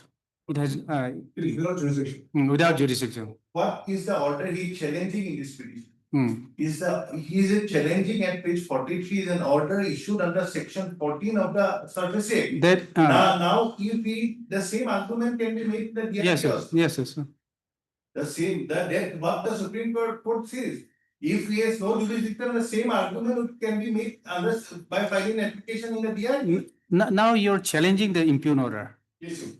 So this impugn order came only out of this local adalat settlement. Your Lordship, I have got nothing from the DRT except this. Nothing. Okay. Nothing. We agree. The entire figure that which has Nothing. entered. It's nothing. In fact, there are some sanitary requirements which you have to fulfill Hmm. before passing that order. I have got nothing except this order. Then see, in the under the present circumstances also, why don't you challenge this local adalat order itself, the second part, not the part which is in your favor? I'll file an application. Though Your Lordship, my original argument is that yes, that second part is a conditional order which is in violation of law. It is per inquiry. Because that has not yet been challenged, and you're arguing on the merit that assuming that since that is, there no need to challenge that also, but then you have not yet challenged. That is why. I can amend my petition. I challenge it. Can amend my petition. In the interest of justice, Your Lordship. Complete justice must be done. And Your Lordship will kindly see from 36 lakhs, the amount has shot up to almost 4 crores. That is, if the, okay, this, at the time of settlement before the local adalat also, this figure didn't, No, It wasn't 56 there. lakhs. it was only 56 lakhs. How it came to 76 lakhs and 3 crore, almost 4 crore. 4 crores. Anyway, so what do you want now then? So Your Lordship, then if Your Lordship desires that I challenge the conditional order, I'll challenge that. Because you haven't challenged that. I'll challenge them. So I will leave to amend the petition. Is that effect? The foundation has already been laid, Your Lordship. It's just changing the name only. Everything that they, actually is agreed by the order at page 43, that is what is impugned. Now. Now, what Lordship would see the prayer for us, what is challenged by. At page 14, Lordship would see. Yes. Quash and set aside the order at dated 28/3/2025. That is the order dated at page 43. Yes. This is an order at paragraph 3. Now therefore is empowered under section 14 of the Sarfaesi Act. Now this is an order under Sarfaesi Act 14. Now second prayer is to set aside the DRT proceeding. Now this the first prayer that he have made has to be challenged under section 70 of the Sarfaesi Act. The second prayer has to be an appeal has to be filed as per section 80. Now the Supreme Court says that if there is a statutory remedy, the Yes, entire arguments, these arguments can be made in the DRT also. If he files an appropriate petition Yes. in the DRT, the Lordship will keep the order in abeyance. So why I'm saying so is because if you are agreed by this impugn order page 43, then it has to be under 17. of Sarfaesi Act. No, Your Lordship. And then since, because your argument is beyond that. Yes. And then for that, probably you have, that is why I'm saying that for that, probably you have to challenge the The conditional order. conditional order itself. Yeah. Hmm. Absolutely. And unless that is challenged, for this, you probably has to, because I was also under the impression that for this, you have to go under, for 17 of Sarfaesi Act. Your Lordship, if you go by the order of the Supreme Court, it Hmm. says once an order has been passed, the office Hmm. becomes surplus official. So, hmm. If an order has been passed thereafter, it becomes an order without jurisdiction. And again, it is a settled principle of law, Your Lordship. An order without jurisdiction can be challenged at any stage, at any court, even in court proceedings, even at the time of execution. I'll just point it out. Yes. An order by a statutory authority, even by Lok Adalat, remains an order until it is set aside. Now he has to challenge the order of the Lok Adalat and get the conditions amended or quashed. Now he has not done that. In fact, Lordship would see in the stay vacating order, he has said that I am covered by the order. Oh, yes. Therefore, if he is covered by the order, he has put a signature, he is also covered by the conditions put in it. That is not his argument. No, He's saying the order has expired. No, Lordship, now, if he is covered by the order, he has to be covered by the conditions. So then, Now, appropriate petition he would file in the DRT or any court for petition challenging an order under 14 as per 2010 judgment is not at all maintainable. Therefore, till he files an appropriate petition in the DRT, Lordship will continue this order if Lordship pleases. And Lordship can dispose of this petition. Or this petition can be withdrawn and presumably filed. No. No, Your Lordship, I am not going to withdraw this petition. And it is very, very fanciful for the Bank of Baroda to come before his honorable court in violation of what they have acted to say that the red petition was not maintainable. Your Lordship, can you see the manner in which the things have proceeded? From 56, they have gone to 70 something now. And the amount which they say I have to pay is almost 4 crores. The mighty Bank of Baroda subjecting an ordinary citizen to this kind of harassment and to say that this petition is not maintainable. okay, now you want to file additional. I'll make an application for amendment. I'll challenge the conditional order. Okay, you make an application there. Yes, We'll see if it can be allowed and then allow you to file. yes, sir. Lordship, what I wanted to point out, even if he amends the petition, the order petition challenging section 14 order will remain. Every argument he can make in the DR order. If the conditional order goes, Your Lordship, everything else goes. Then let us Because say, the Supreme Court is very, very clear. There is a statutory remedy and order under section 14 has to be challenged in the appropriate forum, that is the yeah, DR. that is true. But then now you see, you want to amend the petition, challenging the. I gave a concession that that someone will not act on the order, let him withdraw it and file it afresh, and in the meantime, will not do it within 15 days if he withdraws it and file Who afresh. is he to give me concession, Your Lordship? No, Just a minute. So whether the property is it's in my possession. still in your possession, what if you withdraw and then file a fresh? I do not wish to withdraw, Your Lordship. Okay, you want an application for additional affidavit. I'll file an application for amendment of the petition. To Stay order begin. incorporate. Okay, that can be done. That can be done. So, Motion yes, what is your submission? 23. Yes, sir. Actually, I'm a performer on hearing the effect of the case. I just as a court official, I'm trying to assist the court at see why the petition has come up before under the Article 226. Because it was when the matter was settled by the local lot. So they have a bank as an adequate sufficient remedies and all, but it was not done. And after the local law decision, they have again issued another notice under section 14. So whatever submission given by the respondent, Bank of Baroda, that is when the matter is settled by the TRT. But now, what I observed is that now the matter was settled by the local lot, and This bench of order should have taken further step. Based on For execution. yes, that is the issue. By the So- civil judge, Yeah, by the bench itself. civil court. And that's the issue, and after they settling the matter, maybe the respondent or bank defaulted will be defaulted again, but they have a sufficient issue, but not under that section 8, section 13 or 14 of the subsection.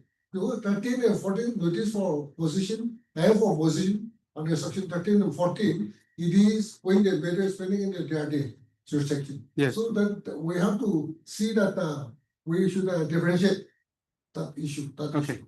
So, in IA, you take notice? I IA? have already taken notice, Your Worship. This was Okay. filed, this was filed quite ahead. Hmm. About 2 weeks ago, Your Worship. It was filed about 2 weeks ago. I have already received notice. Okay, so you want to file objection in IA? It's a point of law, Your Worship. We have already argued actually on the IA. Okay, so then, Mr. Okay, Now, in writ petition. Just a minute.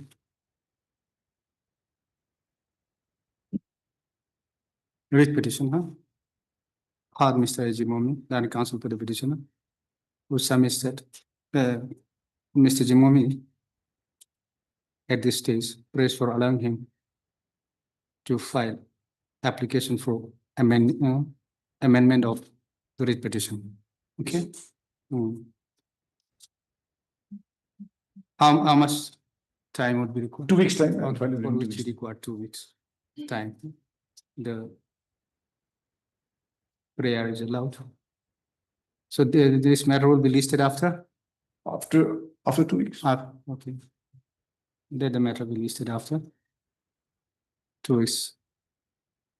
So then you have not yet filed your affidavit. So after, I think amendment only. amendment will be only. better. So again, notice will go, they have to serve the amended petition. On that amended petition, we'll file our. Okay.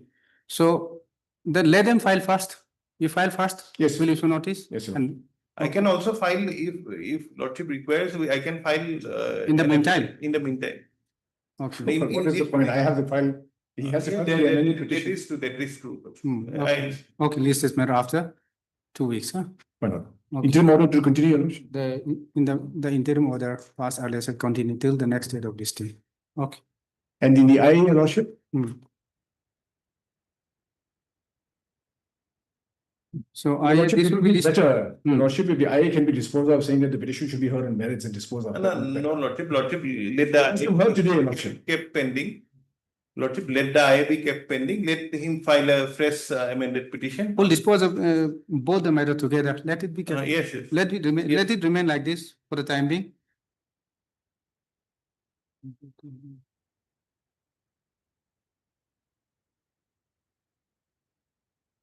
Your Worship, there is a problem there if it is kept pending, Lordship.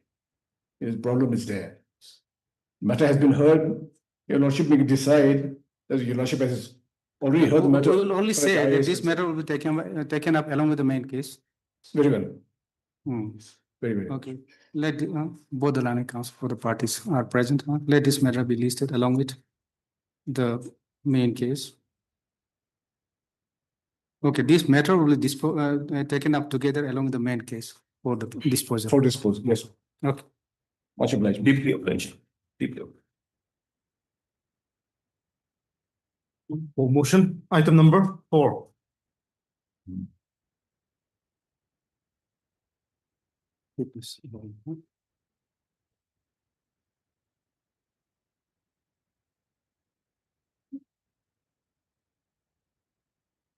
Please, Your Lordship. Yes. This matter is pertinent to non-regularization and pensionary benefits. Lordship, I was appointed as work charge labor in the fixed pay of rupees 480 per month in the year 1986. Under the establishment of subdivision office PHAT Twinsang, thereafter I was upgraded to work charge Kalasi in the year 2020. And I was released from service on date 30/11/2021. Lordship, despite completion of 30 years in service, I was not regularized. I have submitted a representation on 13/05/2025 to the respondent 3 for regularization of the service. in terms of office memorandum dated 17/03/2015. However, the same has not been considered till date. It is respectfully pray that your lordship may direct the state respondent to consider regularization and grant pensionary benefits entitled to me and direct to pay all errors to me and on the completion of 30 years. You were released from service on 23, 2021. 2021. Yes, lordship. No, not considered release from service. No, no, it was 2021. Yes, Have you lordship. annexed the order?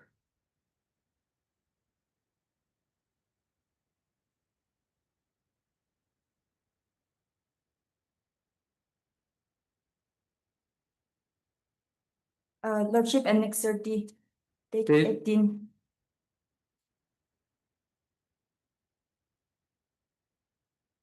No, no, this is page 18. Yes, lordship.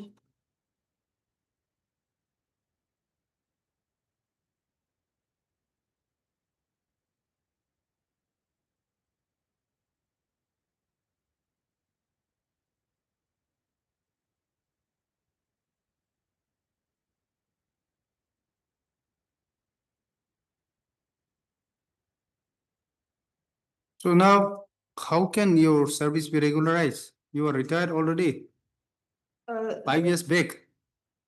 Lordship, this matter is covered by the office memorandum. Annexure C, page 13.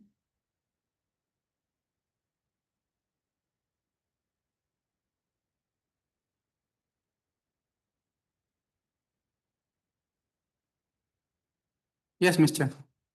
Notice. Okay. The similar line. Okay, hard miss. Butoy. Land counsel for the petitioner.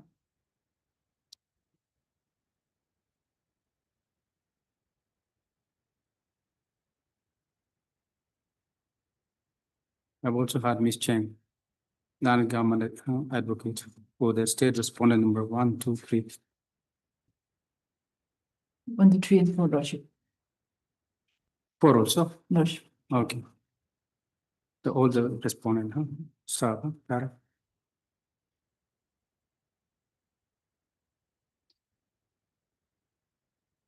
The case of the petitioner is that he was appointed as work charge. You were appointed as work charge labor. Work charge labor, yes, lord. Work charge labor at fixed pay of rupees 480 in the year 1986 under the establishment of subdivision office PHE the Tuensang. Stop thereafter. His service was upgraded to WC Khalasi in the scale of pay of rupees 3,000. There's 15,200 per month.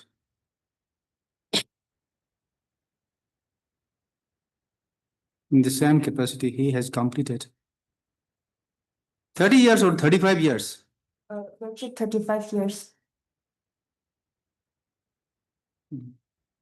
He has completed. And after completion of, just a minute.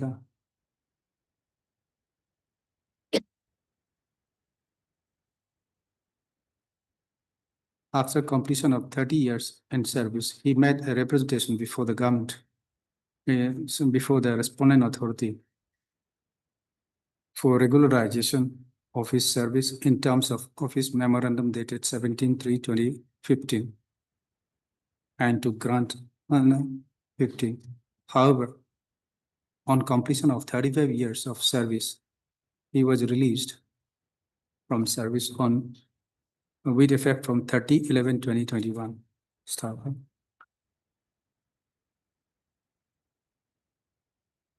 After his release from service also, the petitioner has made representation before the authority, before the respondent authority for regularization of his service and to grant pensionary benefits. Stop.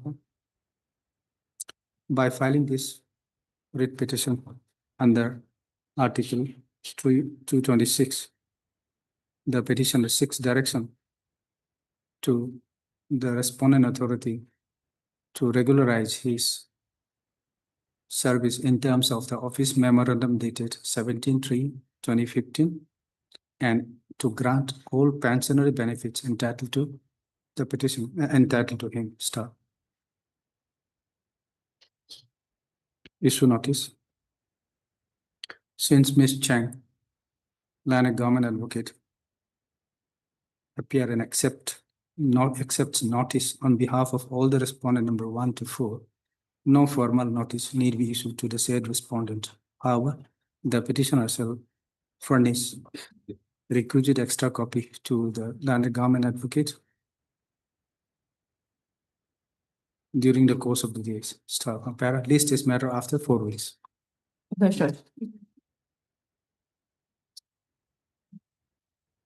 For motion, item number 5.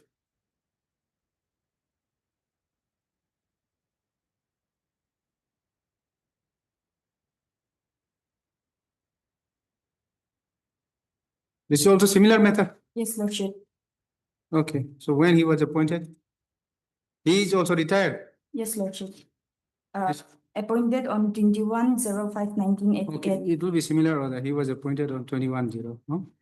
Instead 21 05/1988. 05/1988. Yes, He also completed 30 years. Yes, Lordship. and he was released on Released on The release will be- 2022. 39. 29. Where is Uh, you said 30? 30. That 29 and Where? 22. Where is Page the 18, Lordship. page 18? Type copy, page 19. Okay, 30 is 30 with effect from 30/9/2022. The order says inside, kindly see, Yes, Lordship. with effect, retirement, service retirement with effect from 30/9/2022. Okay. 30/9/2022. And rest will be same. Issue notice. Ms. Changman, Lordship. here also, All the the- same department. Yes, Lordship. All the respondents, Lordship. Okay, all the respondents, same department. 4 weeks, huh? Okay, list it after 4 weeks. Lordship. Okay. For motion, item number 6.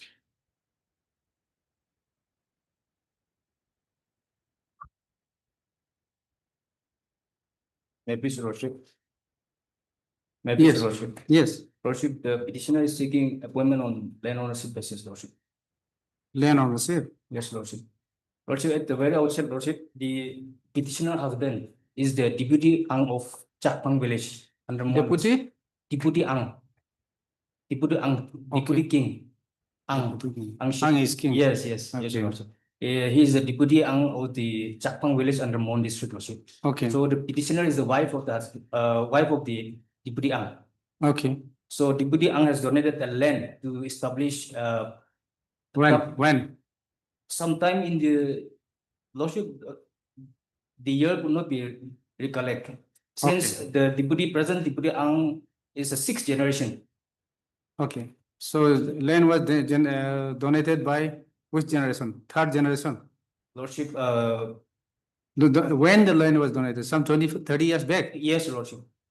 Now you are claiming for appointment on land ownership basis? Yes, Lordship. Since then, the appointment was not given to the landowners. But there is an agreement. There is no agreement in such, Lordship, but there was a verbal agreement assurance that the appointment will be given to the land ownership as and when vacancy arises. Okay, So the matter on coming to learn that there's a vacancy arises, the petitioner submitted a application, okay, and accordingly, meanwhile, the respondent number 7, the private respondent number 7 has also submitted an application. okay. Therefore, Lordship, the screening committee was constituted. Lordship, may I take you to Annex 8, page number 44, Lordship. Since there was more than two applications claiming appointment on land ownership basis, screening committee was constituted, Lordship. Okay. At page number 44, Annex 8, Lordship. So all the applicants belong to landowner No, family. Lordship. Only the petitioner is the genuine landowner, Lordship. However, the respondent number 7 has also claimed that he is the landowner. Therefore, screening committee was constituted, and then by order dated 25 May 2023, report was submitted, which is at page number 8, Lordship. Wording of this Annex 8 or page 8? Annex 8, page number 44. 44. Yes, Lordship. Yes. It's serial number 6. Is name of the recommended applicant, serial number 63, Tanyu Ponyat. This is the applicant petitioner, Lordship. He was recommended to be appointed. Where do we find his or her name has been recommended? 6, Lordship. Serial number 6. Where do we find that serial number 6 is a recommended candidate?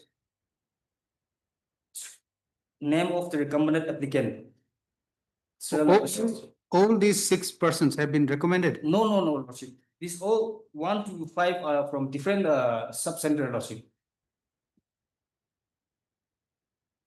Yes. I'm concerned only with serial number 6, Lordship. Okay, serial number 6 is for? This is under Chakpang, Chakpang. sub-center medical.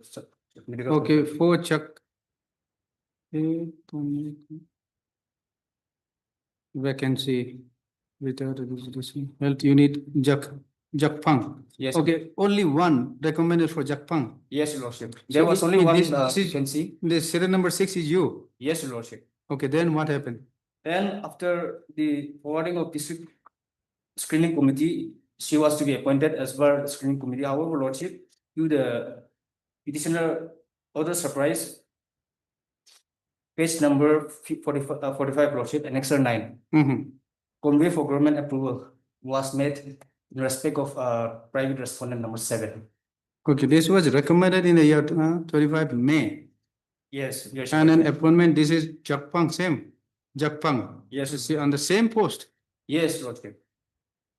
Therefore, Lordship, thereafter, Lordship, on the very next day, which is page number 46, Lordship, Annex 10, the Chakpang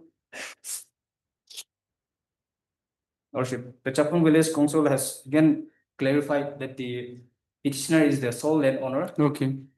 Lordship, and next there is page number 47, Lordship, Annex 11. Accordingly, representation was made before the concerned authority. By you? Yes, Lordship, being aggrieved, Lordship. Okay, then what happened? Thereafter, Lordship,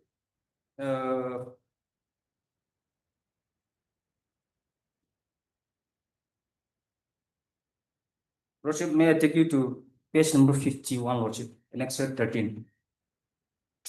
Annex 13, page number 51, Lordship. Yes. Type copy is at page number 52, Lordship. Yes. On receiving the representation made by me, Lordship, the matter was rewarded back to the Chief Medical Officer. Okay. Lordship. Thereafter, Lordship,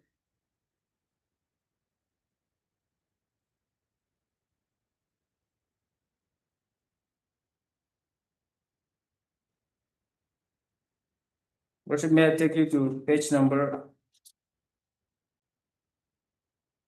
63, Lordship.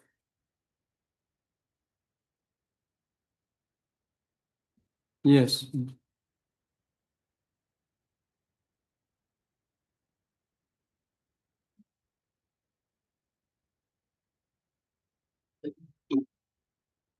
My apology, Lordship, page number 60, Lordship.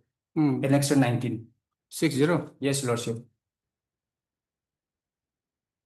60, page number 60. Okay, what is that? Lordship, after matter was remanded back to CMO, Lordship, a clarification report was submitted on who is the genuine landowner, Lordship. Okay. This was submitted, Lordship. And your name was recommended? Yes, Lordship. Thereafter, Lordship, at page number 66, What is that? Lordship, 66 is a declaration made by Chakpang village. That I'm the Sole land owner. Yes, Lordship. Okay. However, Lordship, despite the verification report, Lordship, I'm yet to be appointed, Lordship. So when this Therefore- was, this was done just February. Yes, Lordship. Okay. Yes. Your lordship, Notice maybe can be done. issued. So And Lordship, in the just a minute. interim, in the interim, I'm impugning the order dated 22/0/2024, the approval order. Page. What is that? 22 August. Yes, Lordship. Okay, this is. Lordship, the interim will be considered on the next returnable date, your lordship. Convey of But approval it order, appears, Lordship. but it appears prima facie, she is the land owner, the petitioner is the land owner. And then the village authority also decided in her favor. Yes. And first, she was recommended in the year 2023 itself. Yes, Lordship. See page 44, her name was recommended. Yes. And then and this probably, if this is not the land owner, then without issuing any advertisement, it will be difficult. Yes, If but she is appointed. yes, Oh, he or she, he is appointed. but he was recommended as per the committee report, The your lordship, committee, how can? which was on the, Committee, if any interview was conducted is fine, but then if Yes. interview was not conducted, committee has no right to recommend. your lordship, but that committee is set up as per one notification by the government, which is the statute. Maybe, but then Yes. if it is for the land ownership, then she has a right. And if it is for the appointment without land ownership, then it has to go through the advertisement process. Your lordship. It appears, prima facie, it appears that this is not the correct one. They have not followed the proper procedure because her name was also not considered. Yes. Would have to first. Hard Mr. Nakulay ang kunya po. Land Council for the petitioner.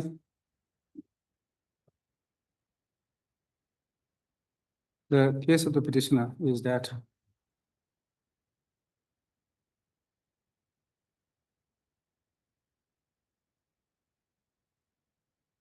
the petitioner applied for appointment, her appointment as medical attendant on retirement of one B. Ikam Konyak in his place as loan ownership on land ownership basis. Accordingly, her name was forwarded by the principal director of the Health and Family Welfare to the Commissioner and Secretary to the Government of Nagaland. So Commissioner and Secretary is the respondent. Yes. Then who is this, the one who is appointed is a respondent number? 7. Okay, forwarded by the respondent number 7 to respondent number. Commissioner is respondent number? Commissioner Secretary, Respondent number 3, Lordship. Okay, to respondent number 2. 2, yes, and Ministry Commissioner and Secretary is 3 only, 3. Commissioner Secretary. 3. PNR is 2, and Lordship, Health and Family Commissioner Secretary is 3. Respondent number 3 for our appointment.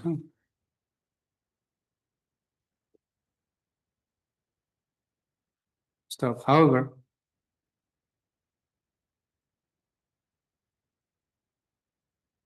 May, August. This appointment to the respondent is after more than a year, it appears.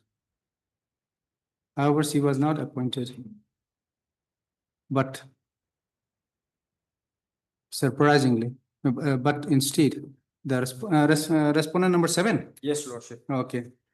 Approval. But Convey of government approval. okay, but the respondent number who is appointed? Who appointed? Respondent number 2. But the respondent number 2 Yes, Lordship. appointed the respondent number 7. 7 is a private respondent. Yes, Lordship. Okay, is the medical attendant. of Jakphang. Your lordship, not yet appointed. Not yet As per appointed, the lordship. Oh, that is, okay, forwarded. Approval was forwarded, Okay, lordship. okay, For the appointment of approved. respondent number 7, lordship. Okay, you should approve the Which is a respondent number 7. Is given Oh, approval. okay, by a approval order dated 22 August 2024. Yes, your lordship. Approve the name of the respondent number 7 for his appointment as medical attendant for Jakphang Subcenter. Subcenter under CMO Moon staff.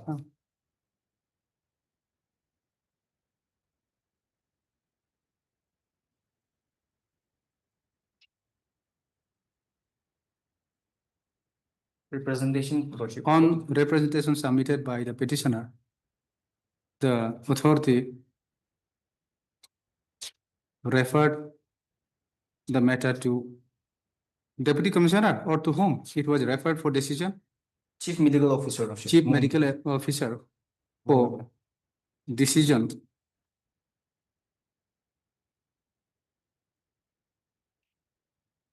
And for verification and verification Yes, lordship. as to who is the actual land owner staff. After verification, a report was submitted to the authority. After verification, okay. It was found that, sorry, the verification found that the petitioner is the actual land owner and she is entitled for appointment as attendant on land ownership basis. And accordingly, her name was recommended for appointment. However, till date, no such appointment. Your lordship, the verification report is not annexed here, your lordship. But by the. What is this report? What is this Verification report? is annexure 19, page number 60, lordship. Yes, this I think is a verification report, Yes, 61. Yes, yes, your lordship. Hmm. Apologies, your lordship. So compare issue notice. Since Mr.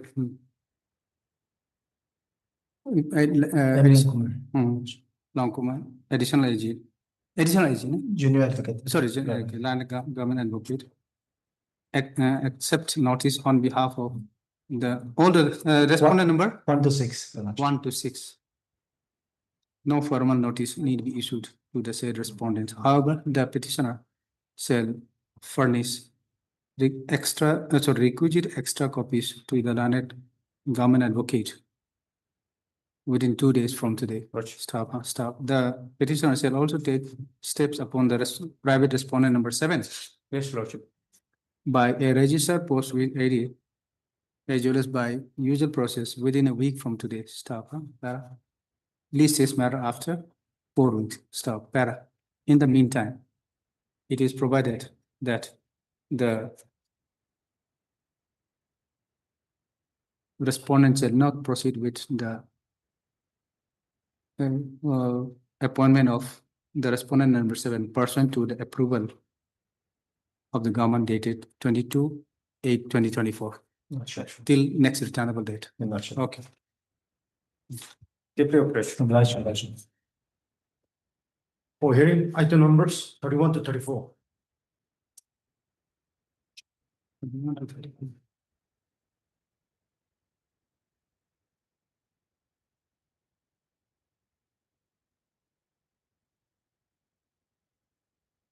Lordship, it is the state respondents may want to take up first. I have. This is Bhartar. Yes, yes. I remember the person appeared, but exactly I have. what was the case is, It was a special permit granted. yes. Yes, that case, Uh, that case. The submission of the petitioner, the private respondent, both the private respondent is over on the last occasion. Only my submissions remain, my lord. Okay, And I'll just wrap up briefly okay, after his. okay. May I please, my lord? Yes, please. To start with, my lord, there are three writ petitions filed, your lordship. Three writ petition. Writ petition, your lordship, 207K of 2016.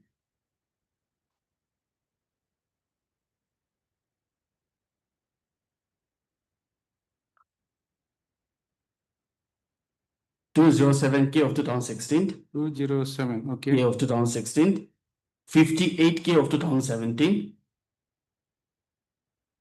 And 88 of 2022, my lord. Hmm. I'll start with your lordship, WPC 207K of 88, 2016. you said it, oh, Yes, because this is the first writ petition 88 filed by the was a petition. pre-writ petition. Yes. This is just to refresh the memory of this honorable court, my lord. Hmm. This 207 is filed by, By the petitioner, your lordship. All the three petitions filed by the same petitioner. okay. All three are. Yes. In all the three, challenge is, Challenge in the other two, in the first two, orders, some orders were passed by the head Tobashi and the ADC. I have challenged those orders.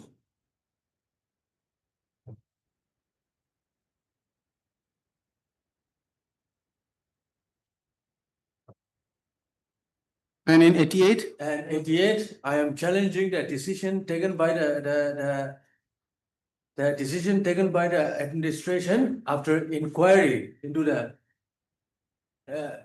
as directed by this honorable court and as directed by the chief secretary. The deputy commissioner Okay, was okay. directed. But, okay. Yes, So these 207 yes, and 58 are almost same. yes, they So are. in the 88, your challenge is on the additional order Yes, passed by yes, the, yes, yes. okay, decision of the Regarding administration. assortment of land, which are my stand is that pending the inquiry by the deputy commissioner orders issued against me. They are ab initio void. So it ought to be questioned set aside. That is my case. In the Okay. other So two, the in the earlier two first cases, 207 was filed way back in 2010. No, 2000. 16, your lordship. Okay, 16. 16. On the Yeah. other is 17 and then Yeah. the latest is 22. Yes, yes. So that is 22, the order Yeah. in the 22 was passed later on only. This, Wha- in the 2010, there was WPC. In that judgment, the learned single bench directed the deputy commissioner, the state respondents to conduct inquiry in terms of the order passed by the chief secretary. The chief secretary has directed the deputy commissioner by an order that this land was given, this permit was given to the petitioner's father Honor it. for the services he has services. rendered to the state during Hmm. difficult times, and Hmm. that nobody ought to have, the authorities, whoever are the authorities in the district, they ought not to have taken away portions of the land from the petitioner. Okay. So they, in other words, they ought to have appealed the order which was passed way back in 1960s. Should be honored. By the, yes, that it should be honored. That was the direction given. Since nothing was done, the petitioner was compelled to approach this honorable court by way of a writ petition, which is WPC 204 of 2012. Now this honorable court. Those after- order are also Yes, annexed. yes, it is already there. My stand is that any inquiry which is conducted by the deputy commissioner or the authority concerned must be in line with the chief secretary's order and the Hmm. direction of this honorable court. Because Okay, now the position Yes. is, now the position is the entire land is not under the possession at the moment. no, Okay, now you are Right now- confined, your claim is confined with the land which is. no, the entire area ought to be, if the government has taken illegally any portion, made illegal allotment, at least it ought to have, at least some compensation ought to have been given to me Okay. prior to allotment, but Okay. that has not been done. I would be content if those allotments which have already been given are, compensation is given to me in some. Should be given to you. Yes, should be according given to me, and then whatever I am holding presently. Should be allowed to. It should be, I should be allowed to hold. And for the rest, That is my case. you should be compensated. Yes, that is my only case, Okay, because. the Yes. claim, whatever is under your possession is still under your possession. Yes. No disturbance with No regards to that disturbance claim. of. Okay, so only that means, so if there is no disturbance with the land which is under your possession at the moment, Yes. then the claim is only limited to the compensation part. Yes, whatever, For and the then rest of not the to land. interfere, because the state has now by the impugned decision, impugned order which has been passed by the state, is that the entire area should be taken away from me. Only that plot, small plot of land on which I am residing, it is to be given to me. And a school is to be named.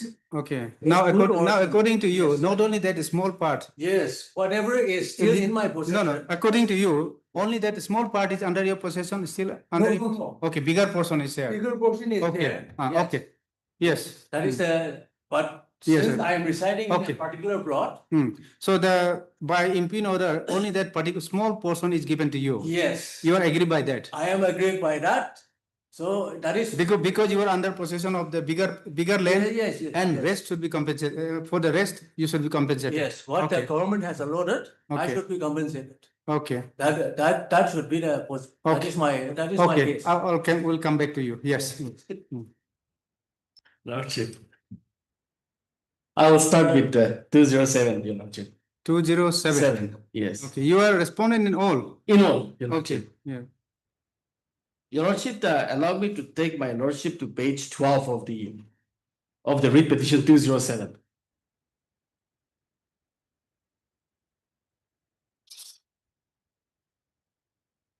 Page 12, my lord.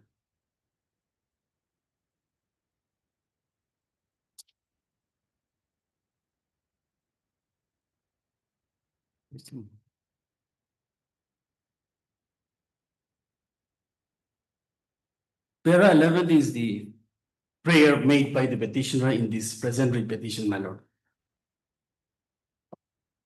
Which I'll be referring to, my lord.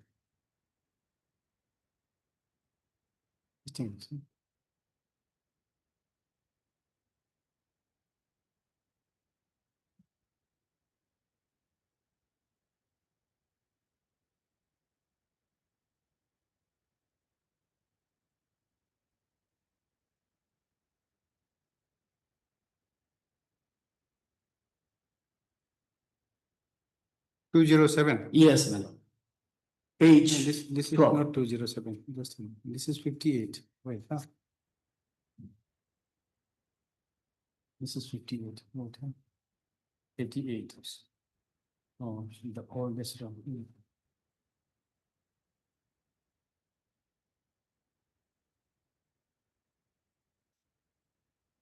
Para 12. Yes. No, page 12, my lord. Para 11. Page 12. Para 11. This is the prayer, Your Lordship. Yes, Your Lordship, I may be allowed to read this, Your Lordship.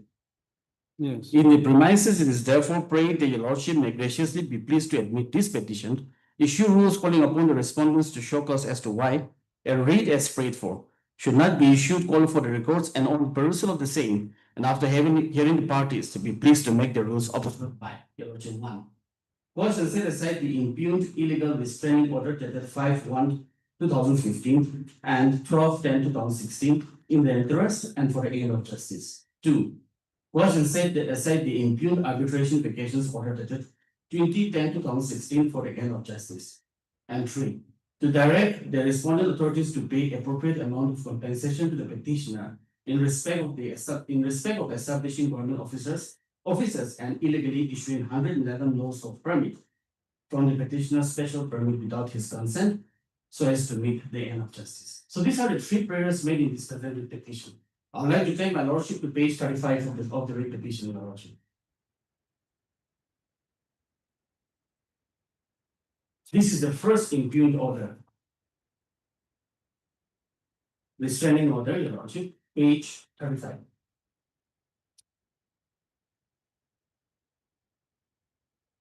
Yes. Restraining order. Lordship, I may be allowed to read this. Dated 15th of January 2015, Government of Nagaland, Office of the Additional Deputy Commissioner, ZIP, restraining order. With reference to the Gauhati High Court Kohima Bench order number such and such, dated 7th of August 2014, in connection with the land dispute at industrial colony, it is hereby ordered not to carry out any development works in the said land by any individuals or groups until the final settlement of the case by the court. This was issued by additional. This is issued by the Additional Deputy Commissioner. This restraint order is for all. Yes, it's for all. It's not for the petitioner alone, but it's for all. Including the petitioner. Including the petitioner. Your Lordship. Okay. Then the second impugned order, your Lordship, will find it at page 36.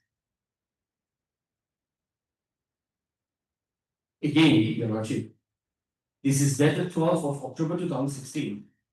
And this is in continuation of the first restraining order that I have just read from panel. Issuing another restraining order. Now the third impugned order, your Lordship, will find it at page 37. That is on the next page. Vacation order dated 20th of October 2016. May I read this number? Yes. Office of the Additional Deputy Commissioner, Digit Nagaland, vacate order. With reference to ADC digit number that is such and such, dated 15th of January 2015, and order dated 12th of October 2016 in connection with the Gauhati High Court Kohima Bench against the land dispute at the industrial colony town area.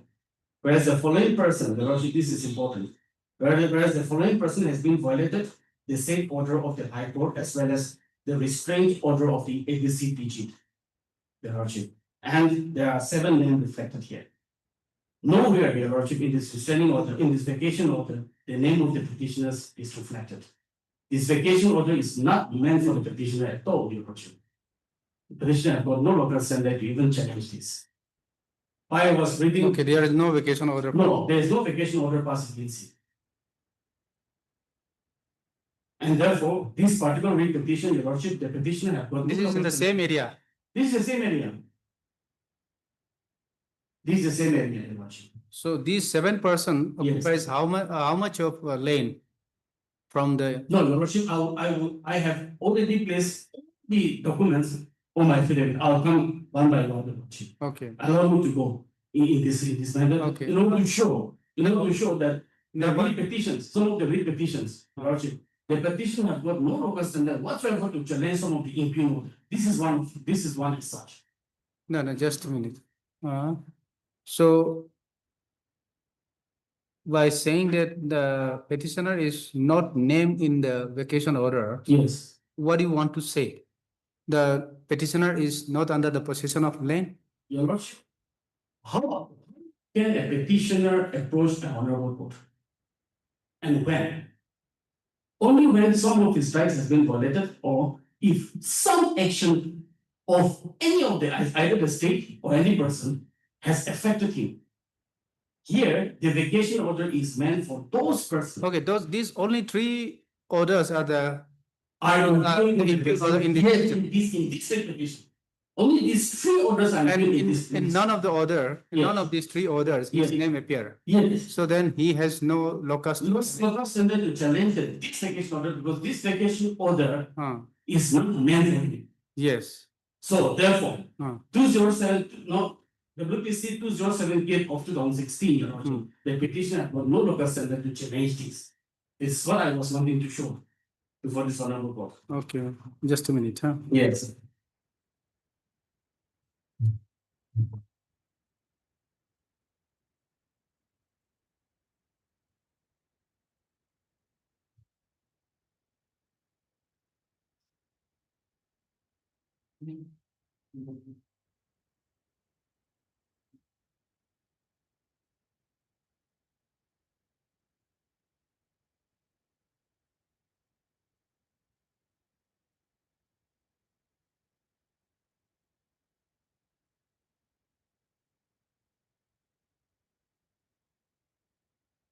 Hmm. Now, your lordship, allow me to take my lordship to WBC 58 of 2017.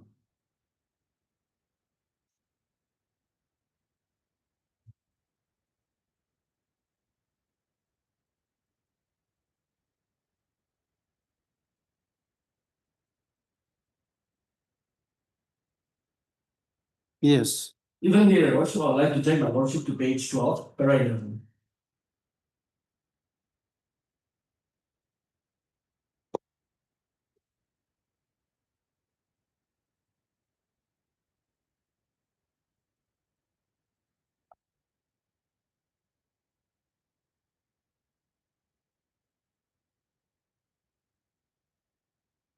It's 22. Yes, sir.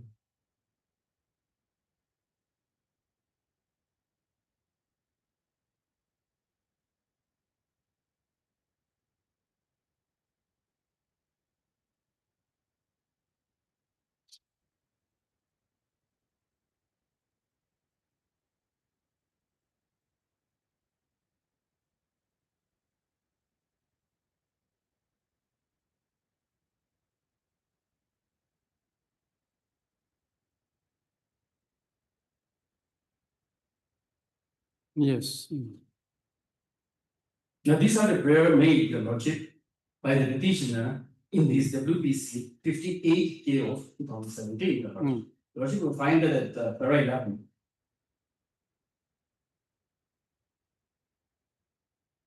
Para 11, your lordship.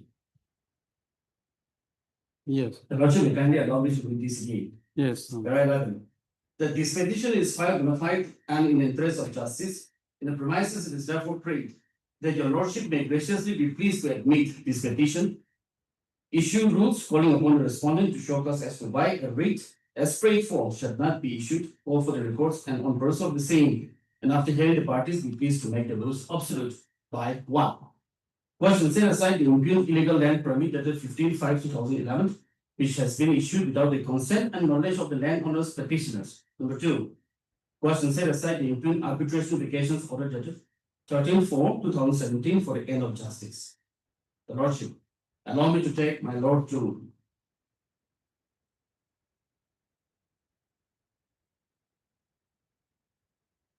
page number 3, the lordship, of the petition. Page. Number 3, your lordship. This is the subject index. Just a minute. Page. Page 3, your lordship. Page 3. No, the course title, subject index, the course title. First is the synopsis, your lordship. Second is the list of date, and third is the index. Starting from page 1, your lordship, the first, the synopsis, the synopsis, then the list of dates and the index. I would like to take my lordship to the index part. Index. Yes. Yes. Allow me to read this index now. 1. Petition, page 1 to 13. 2. Affidavit, page 14. Annexure A, 15. Annexure B and B1, 16 and 17. Annexure C, 18 to 19. Annexure D, 20 to 23. Annexure E to E2, 24 to 34. Annexure F to F2, 35 to 38. And annexure G to G1, 39 to 40. So these are the annexures that he has placed in the lordship.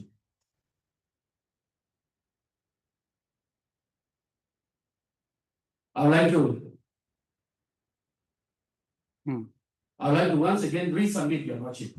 The petitioner in this present petition is impugning the illegal land permit 15/5/2011, your lordship. In all these connections, the impugned order land permit dated 15/5/2011 is not annexed in the petition at all. There is no document called 15/5. Yes. It's impugning. There is no document dated 15/5/2011, which makes this petition's defective petition, therefore it deserves to be dismissed on the grounds itself. Not only that, your lordship. Again, I would like to take my lordship to page 13, page 40. Just a minute. Huh? Yes.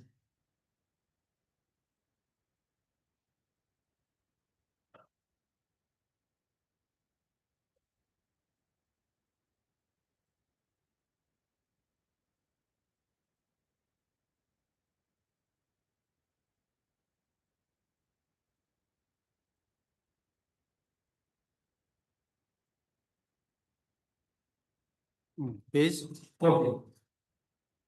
This is the second impugned order in this present writ petition now. Page 40.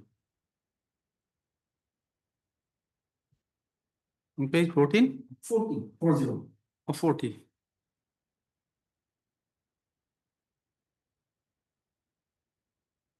Yes. This is been issued by the Office of the Additional Deputy Commissioner that the 13th of April 2017 order. I may be allowed to read this one. Here. With reference to a complaint dated 23/3/2017 received from Moning Union PG Town against Mr. Wangdong Konyak of Ningtong Village for construction of the house at the allotted site of Union Town PG Town. It is financial that DB's court PG summoned both parties to appear before the DB's court along with site permits on 13th of April 2017. The Moning Union PG Town produced site permit number such and such, whereas Mr. Wangdong Konyak could not produce the site permit. Therefore, the DB's court PG do hereby directed to Mr. Wangdong Konyak of Ningtong Village to vacate the house and remove the mattress from the site land on or before 13th of May 2017, that is between 1 month from the date of issue of this order. Order is issued to whom, the Lordship? Order is issued to Mr. Wangdong Konyak. What is the name of the petitioner? Can be seen, the Lordship, from the course title. At page 2. Knockman. It's Knockman Konyak.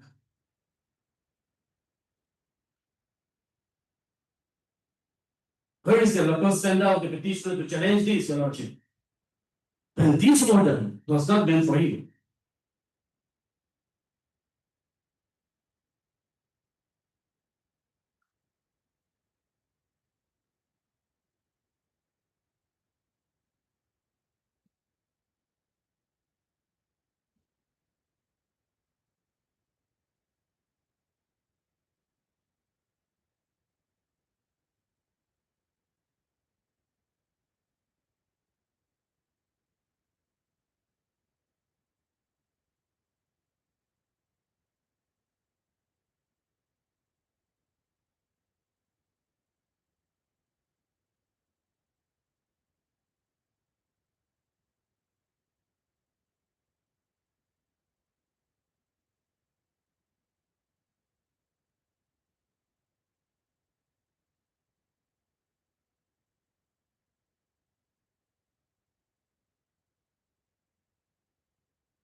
Now, Your Lordship, as I have already shown, Your Lordship, that these two writ petition, Your Lordship, the impugned order itself is not annexed in the writ petition.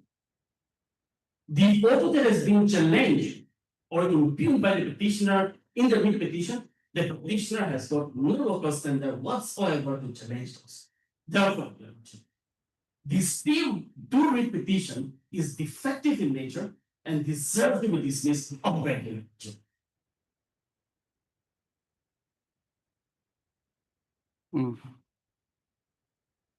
Now that leave us with Your Lordship, the WPC 88 of 2022.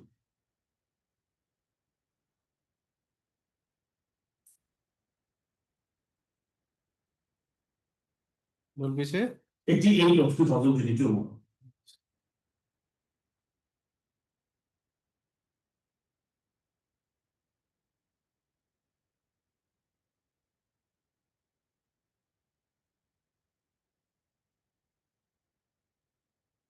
Yes. Allow me to take my lordship to page 26.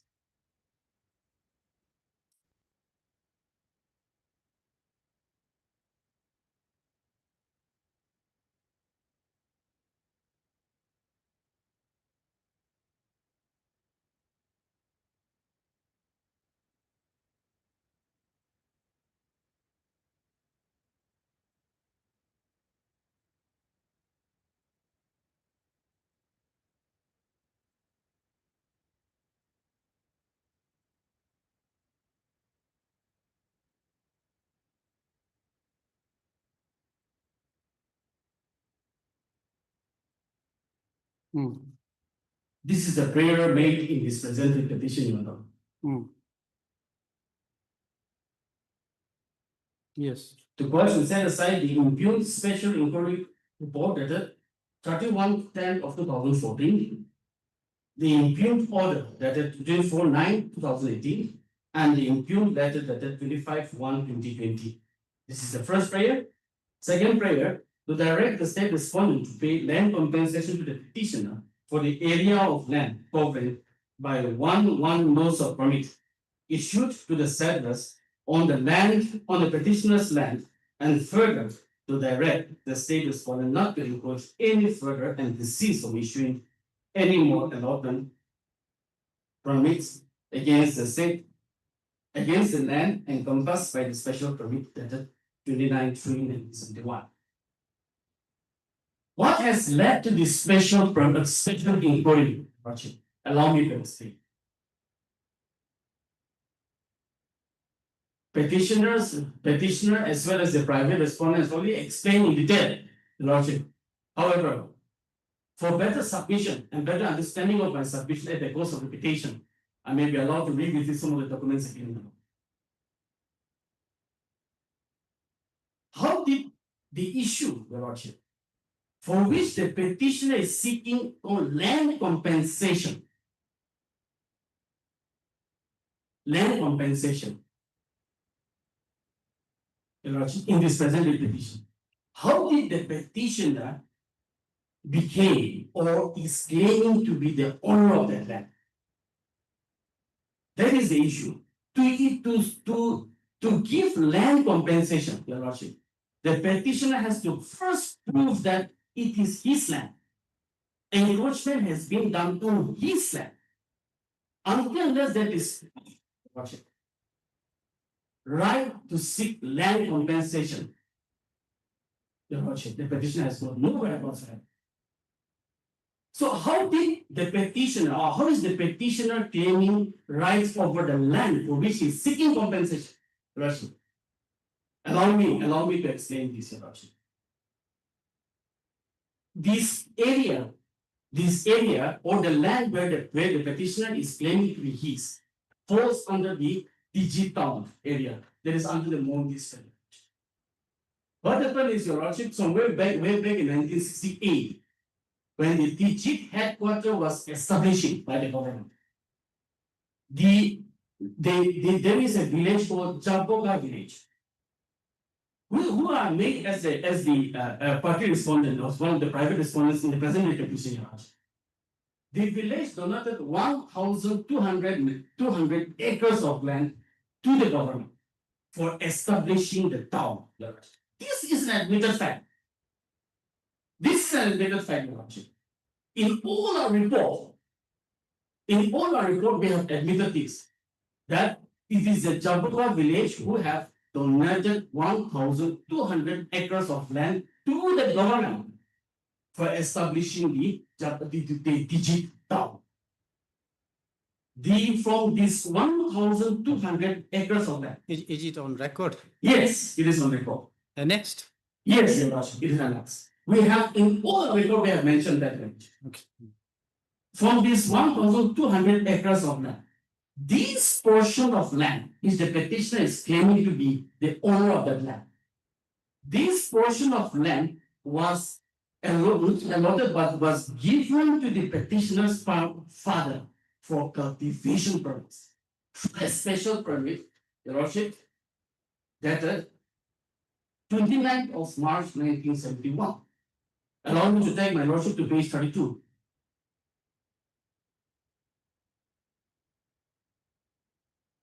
page 32, madam.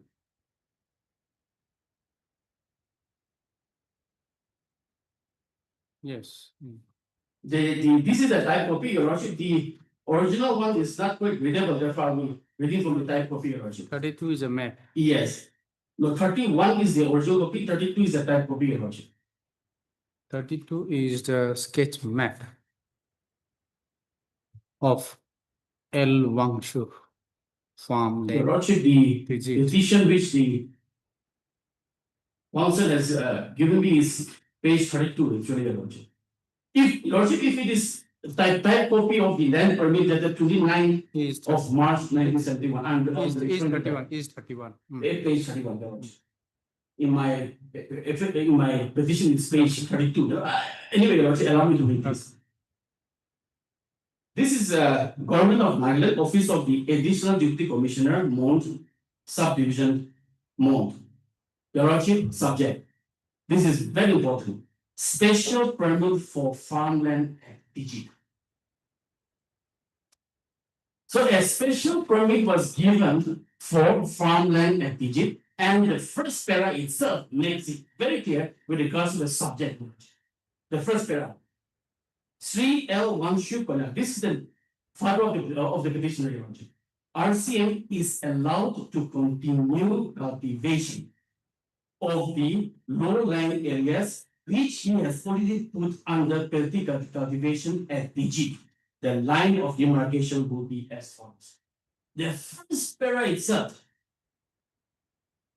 makes it very clear with regards to the subject of this particular letter. Subject says special permit for farmland at Digit. And the first para starts with Sri L. Wangshu Konak is allowed to continue cultivation of the low-lying areas which has already put under cultivation at Digit. And then the para starts with the area. The area. I may be allowed to read this. Yes.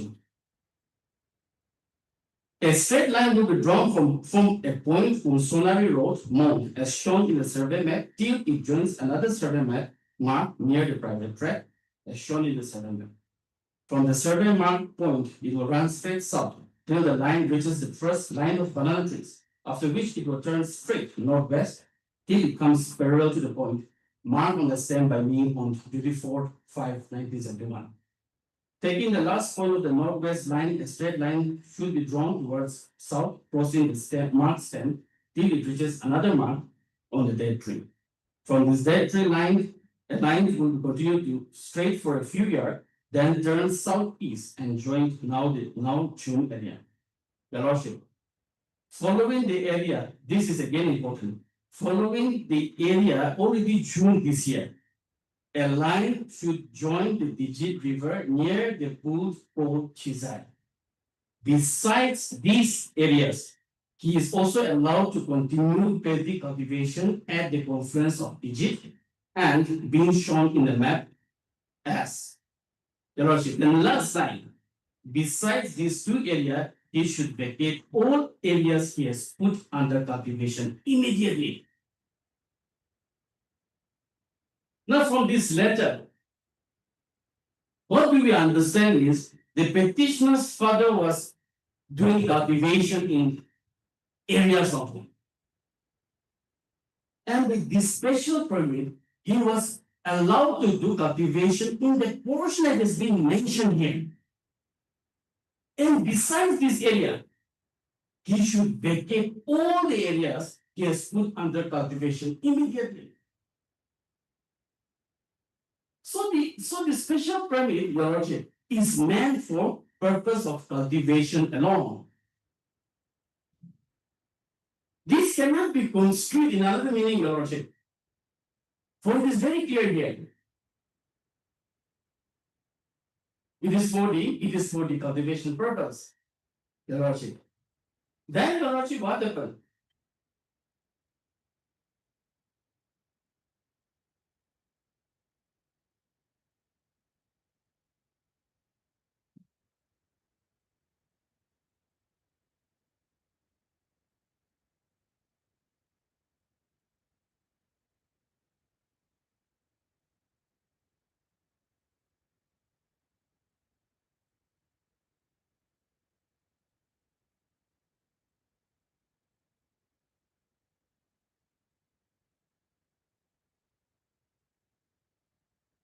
Now, Your Lordship, the counsel for the petitioner has been referring to a memorandum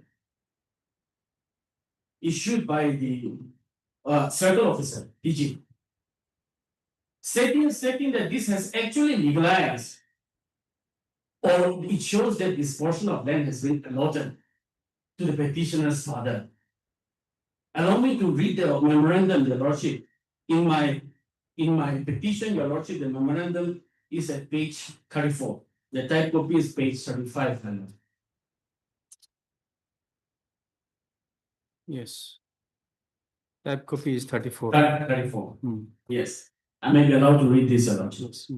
Government of Nagaland, Office of the Circle Officer, Digit Mont District, Nagaland. Memorandum. Whereas complaint has been received from GPs and ANGs as well as public of Yungyu village, the street Nogzan Konak, Chief Ang of Jabaka village, and street Tingpong Konak, DP attached to the Circle Officer Office.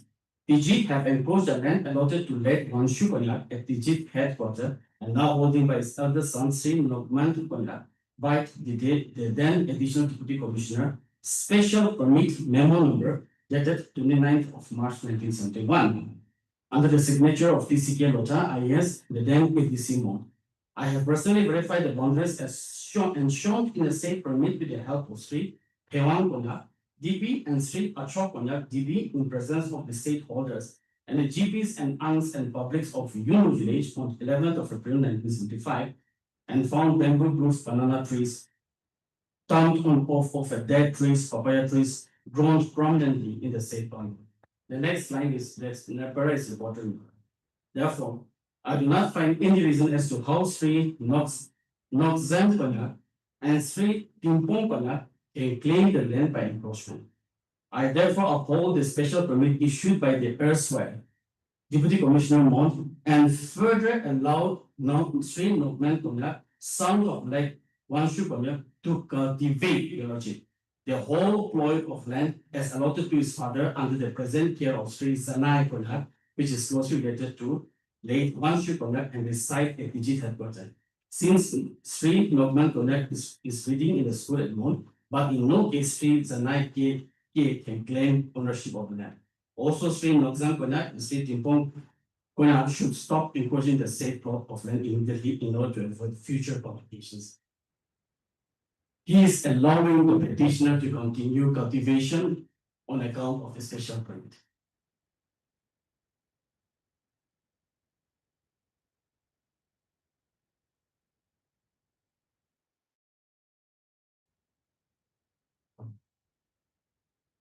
Now, Your Lordship, what happened after this? The petitioner has stated this also in the present in the writ petition. I will not go into that para. How he has stated this. The Daboka village, Your Lordship, has filed a complaint before the district administration with regards to holding of the land, huge portion of the land by the petitioner, way back. And therefore, Your Lordship, the office of the subdivisional officer, DG, has written a letter to the Deputy Commissioner Mont via letter dated 18th of July 1981. The Lordship will find that at page 36 and 37.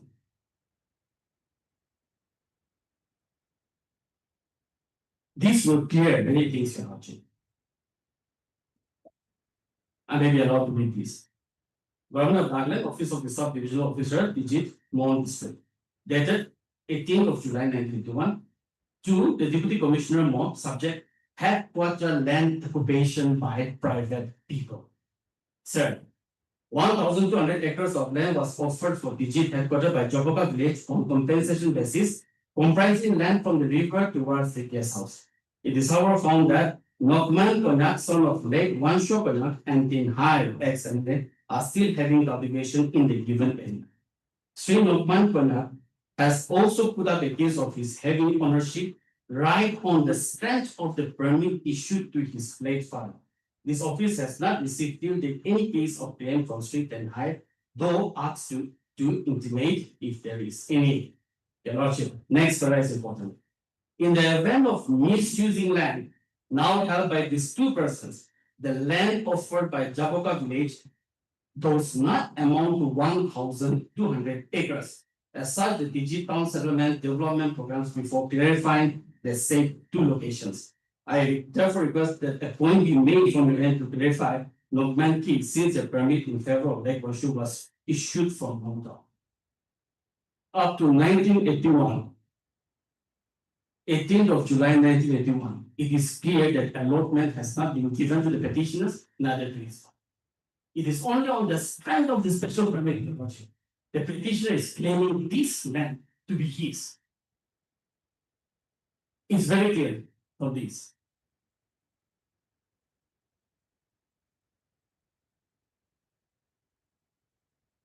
Now, Your Lordship, to the prayer of question and setting aside the special inquiry report.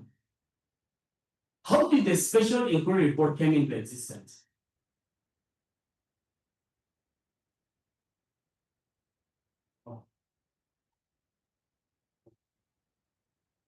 We'll continue at 2.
These freedom texts.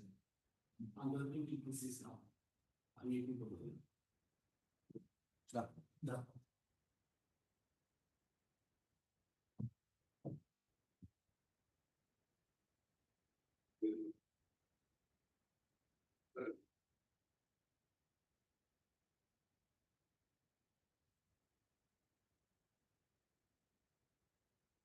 Yes, Yes. yes. Yes, please. Lordship, as submitted, the Lordship.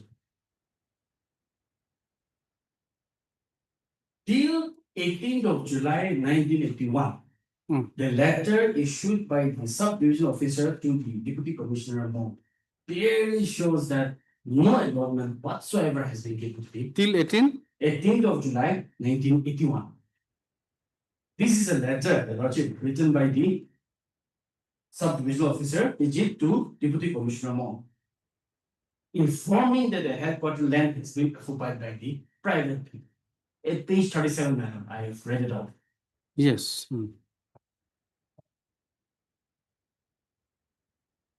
So no allotment whatsoever, Your Lordship, has been granted to the petitioner over a portion of land which he is claiming to be his.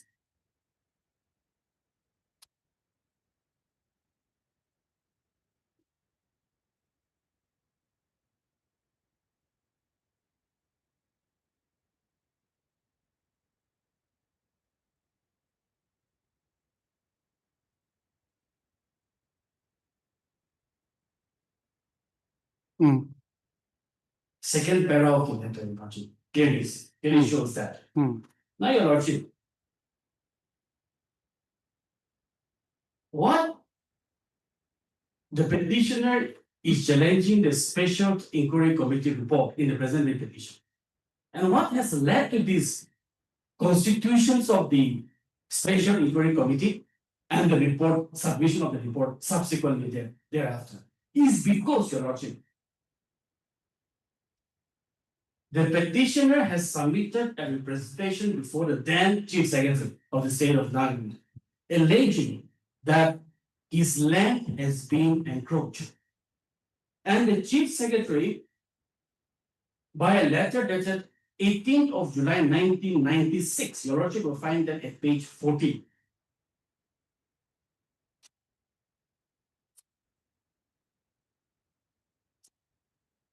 At page 40 of the petition, Your Lordship.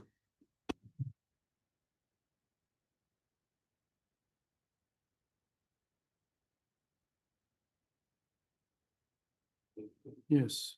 Now, Your Lordship, on receiving the representations of the petitioner, the Chief Secretary has by this letter, 18th of July 1996, directed the Deputy Commissioner Mont to conduct a special inquiry and to submit a detailed report. May I read this? Yes. Office of the Government of Nagaland, Office of the Chief Secretary, dated 18th of July 1996. A representation has been submitted to me by L. Nokman Wanshu, son of late Nokten Wanshu, alleging that illegal encroachment has taken place in the land given to his father, which he has inherited. The special permit for farmland at Egypt was given to Lake Nokten Wanshu, the then RCM, and the area given to him was properly delineated. In course of time, encroachment has taken place by police department, industry department, and also by private individuals through permit given by administrations at different times. The land given to late Lokten Wangshu, the then RCM, was in recognition for the assistance he has rendered into the administration and also for standing for the people in times of difficulty. In fact, without his consent or his successor, no land should have been allotted to any person or government department. It appears that no respect was shown to the permit holder who was given the farmland by administrations in recognition of his service given to the government and the people. Even the arm of the JIT area has consented to this as the land falls within Tier 3 section. Next parameter. The administration should always honor the commitment given by the previous administrations to keep the image in the eye of the people. Instead of protecting the privilege given to certain distinguished persons, if the administrations allow encroachment by individuals or government department, it does not show any good image to foreign government. Next page, please. You are hereby asked to conduct special inquiry and submit detailed report. Comments as early as possible. The first two para, Your Lordship, is the views.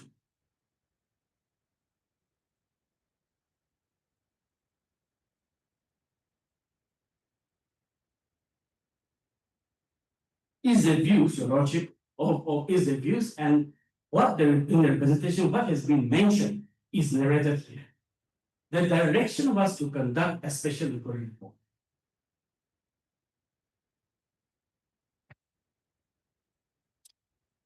I would also like to draw Lordship attention to this particular representation. If you see, Your Lordship, on the first para, the representation has been submitted to me by L. Longman Wanshu, son of Longtan Wanshu.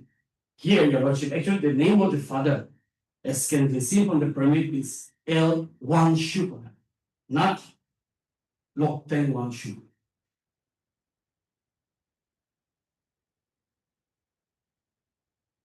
However, the first and the second para is what is the petition, the Chief Secretary, the then Chief Secretary is narrating what has been submitted in the presentation. This is purely his opinion. The irony of all, Your Lordship, if you see this particular letter, particularly the second para, where the Chief Secretary has actually, the then Chief Secretary has actually stated is that the administration should always honor the commitment given by the previous administration to keep the image in the eye of the people. Your Lordship, I would like to draw your Lordship attention to this. The special permit actually was given by the same, the then Chief Secretary, when he was the Additional Deputy Commissioner Mon. Yes, he knows. He knows. That is why he has said. Yes, he has said that. So the permit, it amounts only to permit. Therefore, he says he has directed the Deputy Commissioner to conduct special inquiry. Now he has issued this in the capacity of Chief Secretary only. Yes. How it is only opinion? Yes. So he's narrating what has been presented to him in the form of representation by Yes. the petitioner. And the direction is to conduct a special inquiry report. That was the direction. That is the direction given. Yes. What happened is, Your Lordship, though this direction to conduct the special inquiry was given by the then Chief Secretary, Your Lordship, this was not done. This was not done. And therefore, Your Lordship, the petitioner has approached this Honorable Court by filing a re-petition, the WPC 204K of 2012. Okay. Now, this re-petition, the WPC 204 of 2012, was disposed of by a judgment and order dated 5/8/2014. Your Lordship will find it at page 50 of the re-petition.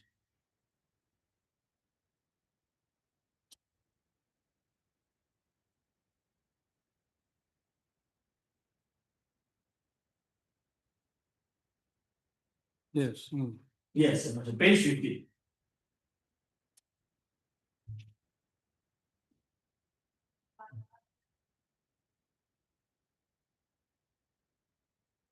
Yes.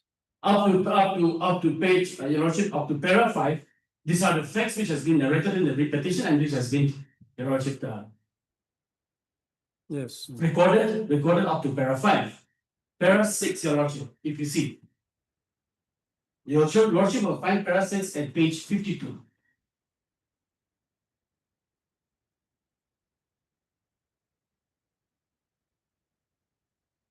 Here, Your Lordship, the court, this Honorable Court is recording is making a report in stating that, if I may be allowed to read this, page 52, Yes.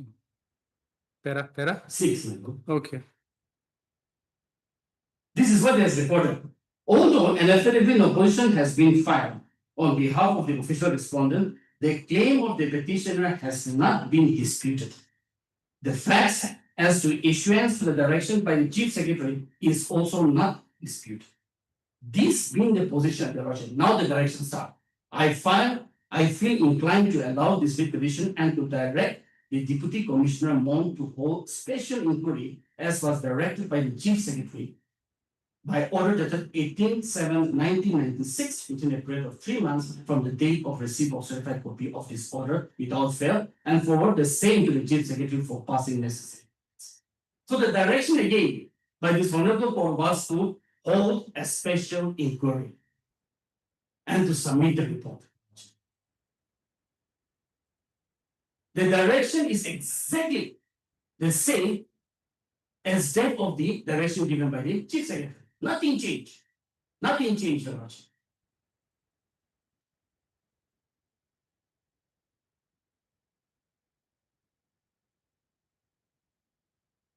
Yes. Now, Your Lordship, what happened after this? The government, the state, the state government, Your Lordship,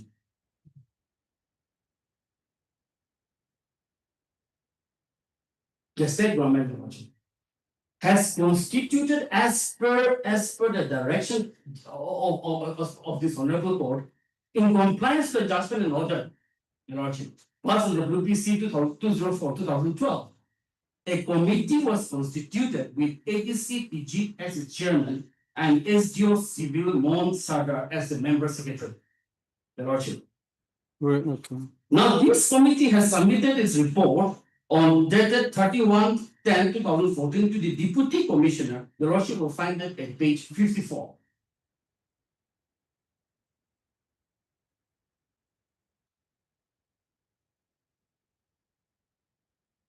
Page 54, madam.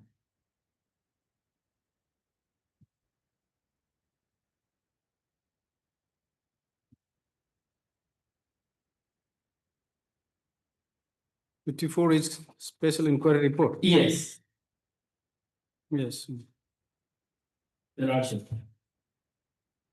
May I read this? Yes. Government of Nagaland, Office of the Additional Deputy Commissioner, PG Nagaland, dated 31st October 2014 to the Deputy Commissioner Mon, subject submission of special inquiry report. Madam, on the subjects indicated above, I have the honor to inform you that the special inquiry committee set up to inquire the land dispute at PG is ready with final report. The same is submitted to you for your purposes and further necessary action. The report, Your Lordship, will find it on the next page. Page 55. Yes. Now, the committee comprises Your Lordship comprises of ADC PG as its chairman, SDO Civil Mon Sadar as the member secretary, PA to DC Mon as member, LRSO Mon as member, and head DB PG as member.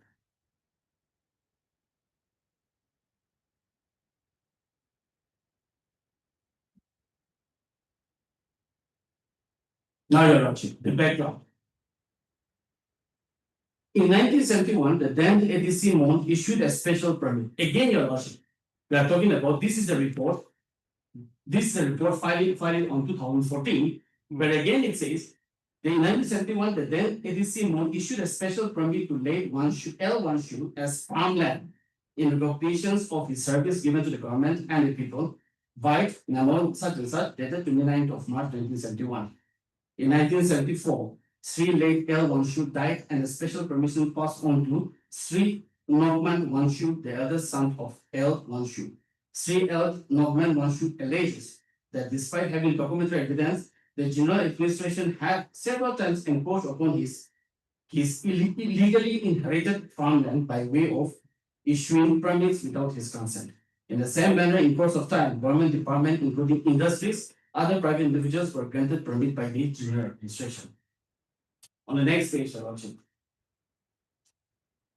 Again, I am reiterating about the Javaga village donation, Your Lordship. Again, it is mentioned. As a background to the case, it is to be noted that the land for Tijit Township was donated by the Jaboka village measuring 1,200 acres. The donation was made to the government by the villagers free of cost without any terms and conditions, which was agreed verbally. This farmland also falls within the area donated by the Jaboka village.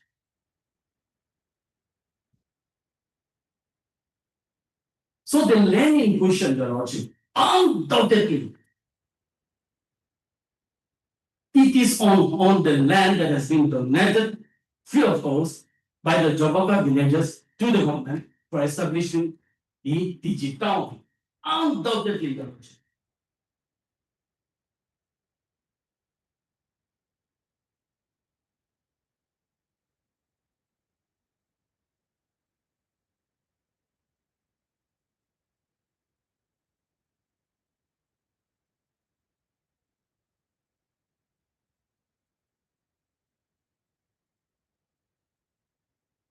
No, I'll skip the next part because this is relating to the area of the land only, Your Lordship. The last part, starting with on cross-examination. May I read this? Yes, please. On cross-examinations of the office report on issue of permit, it has been found that in various stages and of officers at Tijit, permit was issued by the authority concerned in the name of expansion of town to cater to the ever-increasing needs of the fast populating government department, industries, and other public utility was set up by the government purely to meet the increasing need of the town. All the above government department utility services are functioning today at Tijit. Next page, Manuel. On physical verification, it is found that the district administrations during various tenders of officers has issued 111 notes of permit from 1988 till date. During inquiry, it is also found that the complainant, Mr. Nokman, on his own capacity, has been selling out plots of land to private individuals at substantial rate without the consent and information to the government. On further inquiry, it is also found that vast tracts of land has already been allotted, given away free of cost to several private individuals on several locations. It has also been revealed that Sri Nokman taken full advantage of the privilege given by the government to his father for a farmland, has sold out plots to 12 identified individuals by taking substantial amounts of money and later permit acquired by these donors from the ABC office Tijit. Furthermore, due to this uncompromising stance between government and Nokman, several individuals taking advantage of the situations has been occupying in more than 17 locations plots without any sanction from the government. These are the background.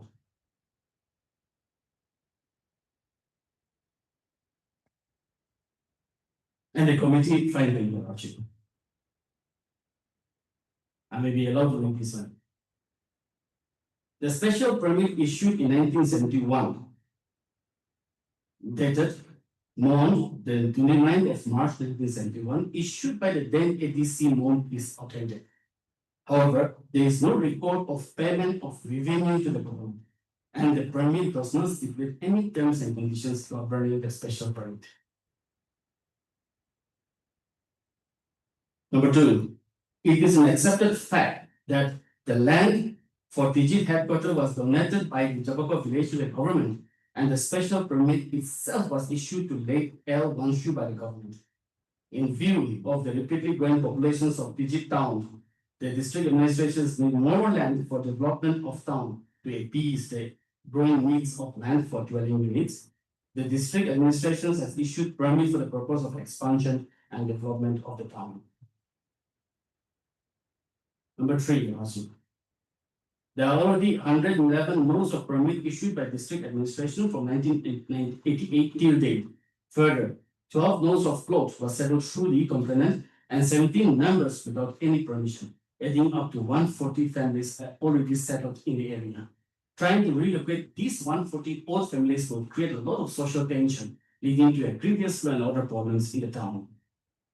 Number four, the committee is of the view that to bring an immediate and amicable settlement to these issues, an alternative arrangement may be offered to Sri Nokman Wanshu by offering him 200 to 300 square feet of land presently occupied by him, and also in recognition of services rented by his father late L. Wanshu, either a school or public hold in the locality be named after him. Number 5. Further, during the course of the inquiry, the Special Inquiry Committee have received a complaint letter from the Village Council Joboka, which are made available to you in original, as the committee has no legal obligations in replying to this complaint. So even during 2014, when the Special Inquiry Committee was conducting the inquiry, the Joboka villagers submitted a complaint letter, Your Lordship. Your Lordship will find that letter of the Joboka village, complaint letter of the Joboka village at page 24 of my affidavit of opposition filed in the WBC 88 of 2022, madam.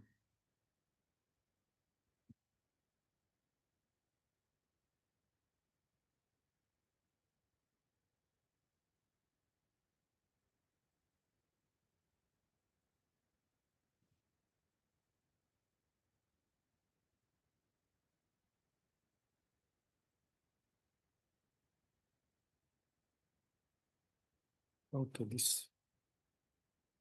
You must have read the amended petition. Your Lordship.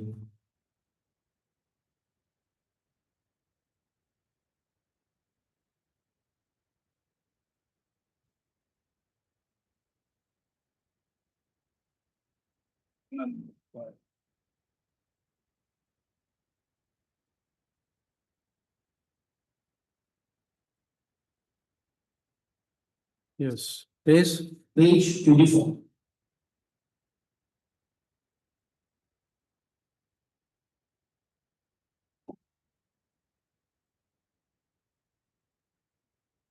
Yes. Lordship, the type copy, your Lordship will find it at page 25. Yes. This is a letter dated to 25/9/2014 to the Additional Deputy Commissioner Tijit Mon Nagaland, subject. Lodging of complaint against the allotment of special permit for a petty farming within 1,200 acres of Tijit town to Sri late L. Wanshu Korea.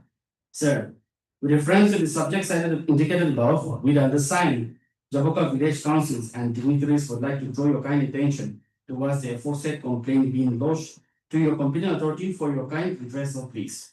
That sir, the Jaboka village has offered donated free of cost a land measuring 1,200 acres for Tijit town development to the government of Nagaland for the well-being of all. However, it is learned that the surplus of land has been occupied and is under ownership of one individual, Sri L. Nokman Wanshu, son of late L. Wanshu, with a special permit being issued by the concerned authority. Henceforth, taking this matter very seriously, we strongly condemned and put up an objection against holding of land by individuals within the donated land by the Jaboka village. This is for your kind information and necessary action, please.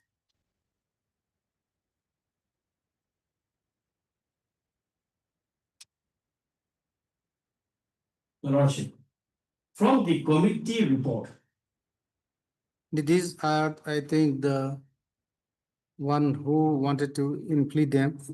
correct, Hmm. correct, and therefore they filed IA and they have impeded themselves. Now, Your Lordship, Yes. from the inquiry committee report, from the letters of the Jaboka village, it leads to only one conclusion, Your Lordship. Hmm. That is, the land belongs to the government. The land was donated by the government, donated by the Jaboka village to the government. The land owner is the government.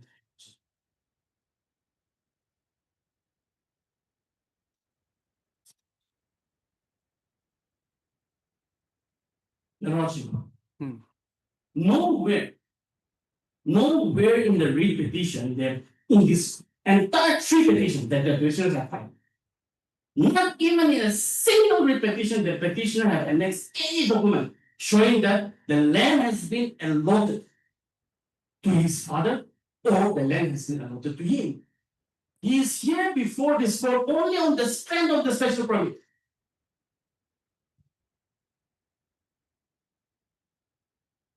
Nothing more, Your Lordship. No adjournment whatsoever has been done.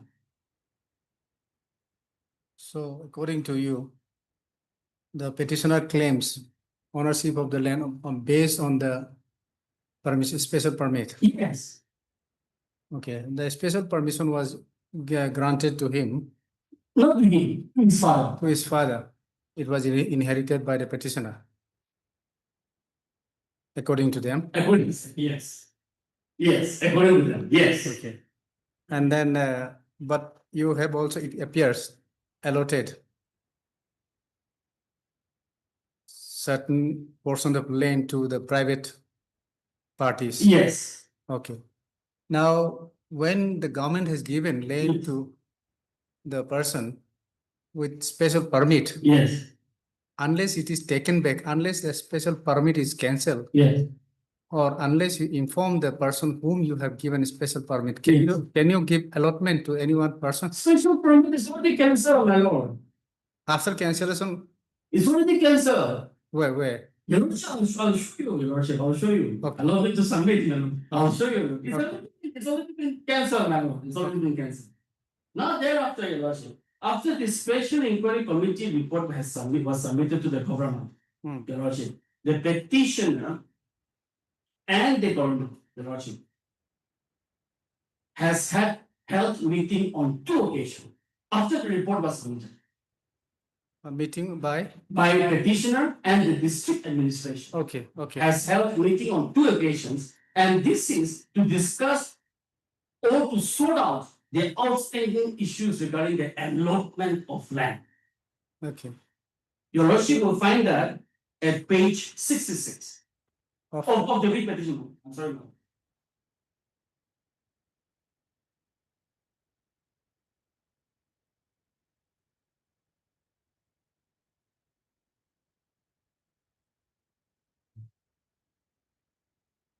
Yes. There are two. Now, the meeting that was held by the district administrations along with the petition was. No, page 66. Yes, Your Lordship. This is the report of the meeting. Just a minute. Huh? Yes. Of the writ petition, my lord. 88 only? Lordship? 88. No, 66, my lord. We were in 88. Writ petition C 88. Yes. Oh, yes, writ petition is 88, my lord. Page number is 66. Just a minute. Huh? So subsequently, he has filed amended petition. Yeah. Is it with you? Is it with you? This is the amendment that I'm referring to, my lord. That is where some pages were, when you say 45, it comes out to be 46. Just a minute. Huh? But then this 66 is something different. I think this is the amended one. Because it is written rectified here on the top. 66. No, the letter. Second September. This is 28 November 2024. So, amended petition. yes. I'm referring from the amended petition on your lordship. Okay, filed on 28 November. In the coast, just above the synopsis, it is written amended petition. Yes. Is it the same? Yes, Your Because, Lordship. yeah, I'm referring if to it- the letter 2nd of September 2015, which is at page 66, Your Lordship. 2nd September. Yes, Yes, 2015. that is correct. Lordship. Yes. Maybe allow me to refer this. Just a minute. I was. Okay. Yes. May I read this? Yes. Now, this is a letter, this is the inquiry report that the petitioner has held with the meeting that the petitioner has held with the district administration on that is 10th of 7th 2015 and 31st of July 2015. May I read this, my lord? Yes. To the Deputy Commissioner, more submission of the special inquiry report. Sir, you reference the subject cited and reference indicated above by letter dated 13/5/2014. I have the honor to submit here with the report regarding the inquiry discussions and meeting held with Sri L. Norman Konyak, which has held on two occasions, that is 10/7/2015 and 31/7/2015, for your further necessary action, please.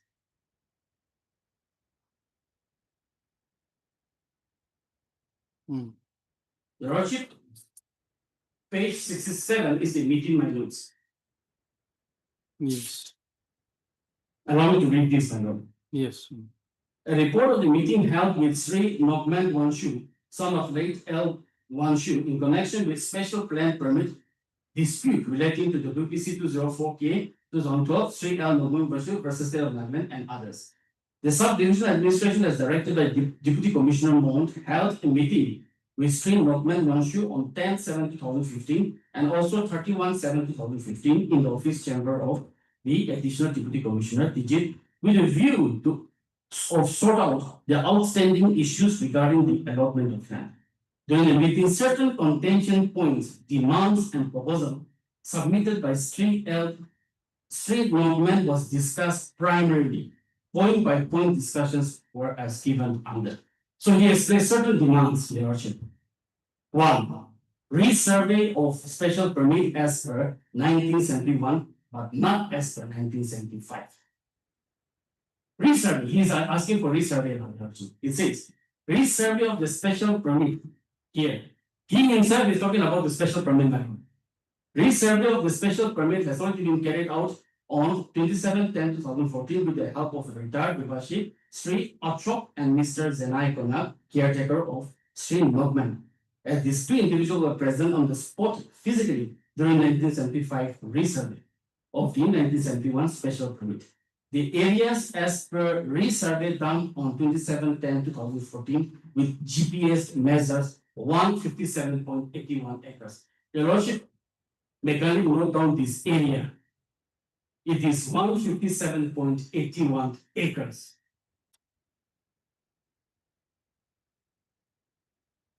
Number two, Your Lordship. Since the exact boundary period could not be traced as written in the special permit of 1971, the subdivisional administration proposed that resurvey done in 1975 by Sri Achok, retired DB, and Mr. Zanai, caretaker, which is again resurveyed on 27/10/2014, along with the above two individuals, to be taken as the actual extent of the area. The area, Your Lordship, it is being mentioned is regard to the special permit only. Your Lordship, may kindly note this. Number two, release of compensation from household already settled via permit issued by the administration within their jurisdiction. This is the second demand. In the course of development of Digit Town, the need to cater to ever-increasing populations necessitated the administration to issue permit to meet the expansion of the town during various stages and of officers at Digit. On verification, it is found that the district administration has issued 111 notice of permit from 1988 till date. It is also found that the complainant also, on his own capacity, has been selling and allotting plot of land to private individuals without the consent and approval of the government.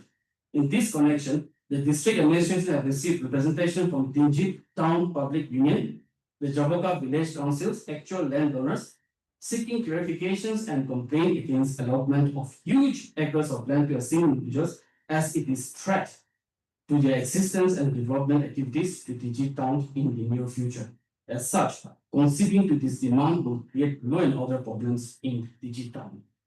Number three, restorations of old vacant plot area to new falling within this special permit. This is the third demand. The subdivisional administration offered to allow all vacant plot that exists within the survey land done on 27/10/2014 to the complainant if he agrees to relinquish his claim over the site allotted by the administration. The complainant did not agree to the offer made by this office. Number four, to recognize the said area of land as L. Wanshu Koloni in memory of my late father. The district administration agreed in principle to forward for recognitions and renaming the present industrial colony to L Longship Colony as and when differences are settled. Number 5, to stop issue of fresh permit without my consent prior to 1971 special permit again, Your Lordship.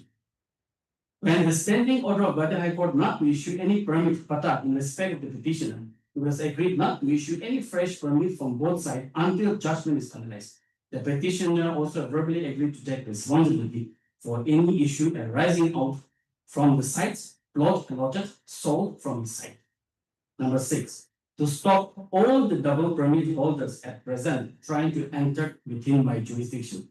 This office will look into the matter if such cases arise. Number 7, list of named permit holders issued by district administration within the jurisdiction under special permit since from 1971. The list has already been furnished to the applicants, and the list of permit allotted from the applicant's side has also been received by this office. Number 8, it is requested for final judgment of the Honorable High Court since the case is lying in the court. Both the parties agreed to wait for an early and amicable settlement by the Honorable High Court. So the demand that was put into was discussed. Offered. Certain things was also offered, Your Lordship, which, Your Lordship, some the state government had accepted, some the petitioners had declined. Thereafter, Your Lordship, what happened is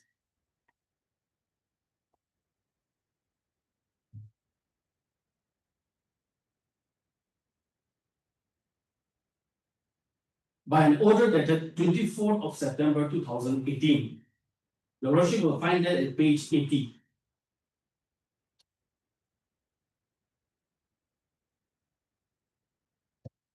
Yes. This is the order issued by the Office of the Government of Nagaland. May I read this line? Page 80, annexure P. Yes. Government of Nagaland, Office of the Deputy Commissioner, Mount Nagaland. Dated 24th of September 2018, order. In pursuance to the letter from the Home Department, Government of Nagaland, 5 letter number such and such, dated 14th of September 2017.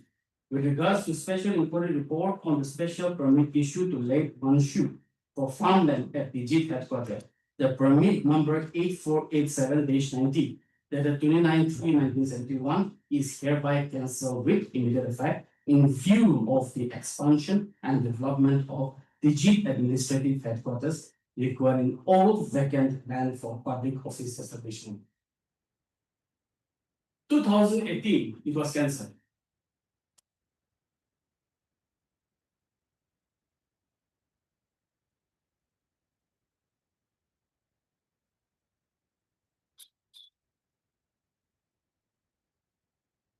So this was challenged.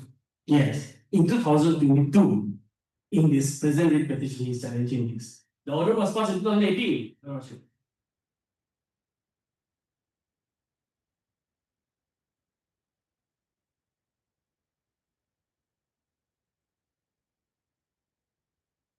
So this order has been challenged in this writ petition. Your Lordship. Okay.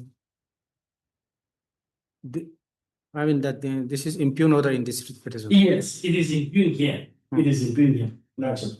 I would like to throw my Lordship attention to this order later on, Lordship. I wanted to point out something here. Your Lordship, thereafter, what happened was,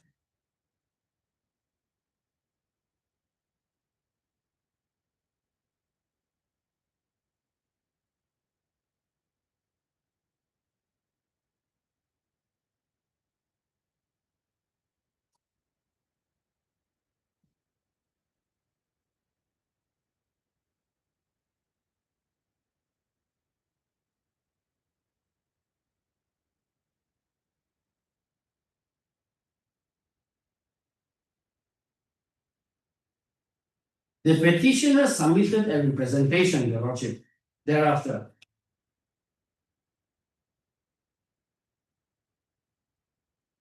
yes, Lordship. Page 78, my Lord. Page 78. Yes. This is to the Chief Secretary, Nagaland. Subject praying for settlement of land dispute with regards to special permit dated 29/3/1971.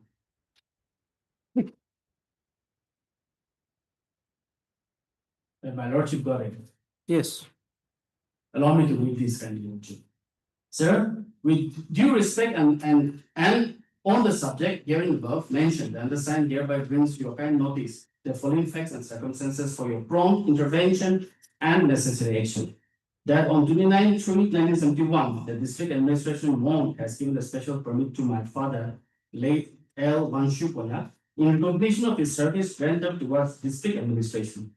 However, after the death of my father, some unscrupulous people encroached upon the land, and in view of which resurvey was conducted in the year 1975.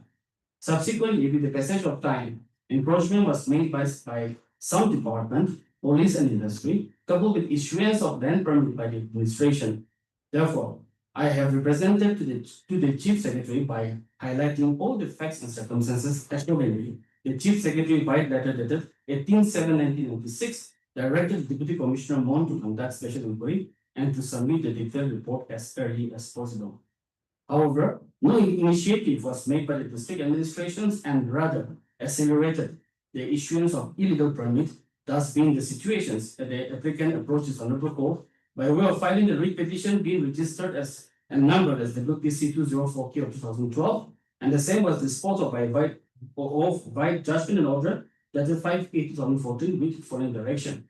I feel inclined to allow this writ petition and direct the Deputy Commissioner Mon to hold a special inquiry as was directed by the Chief Secretary by order dated 18/8/1976, within a period of 3 months from the date of receipt of certified copy of this order, without fail, and forward the same to the Chief Secretary for passing necessary orders.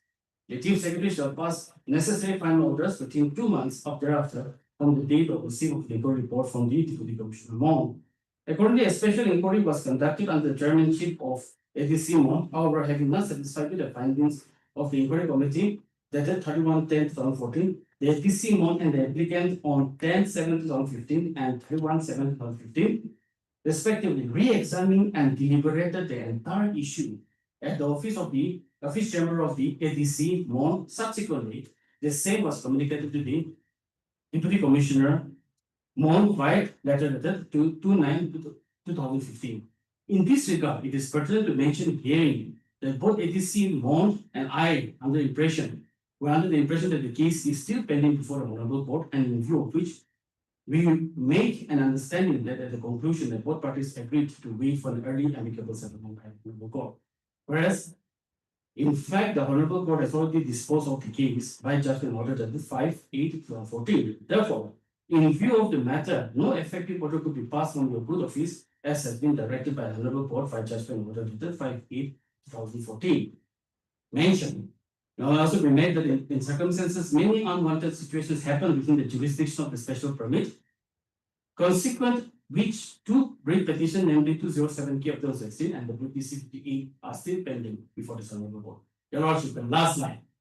Therefore, in view of the facts, above facts and circumstances, the undersigned hereby humbly appeals to your august authority to kindly settle the case once and for all, and in the interest and for the end of justice.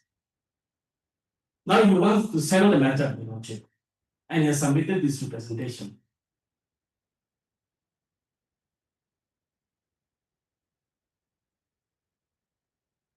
First,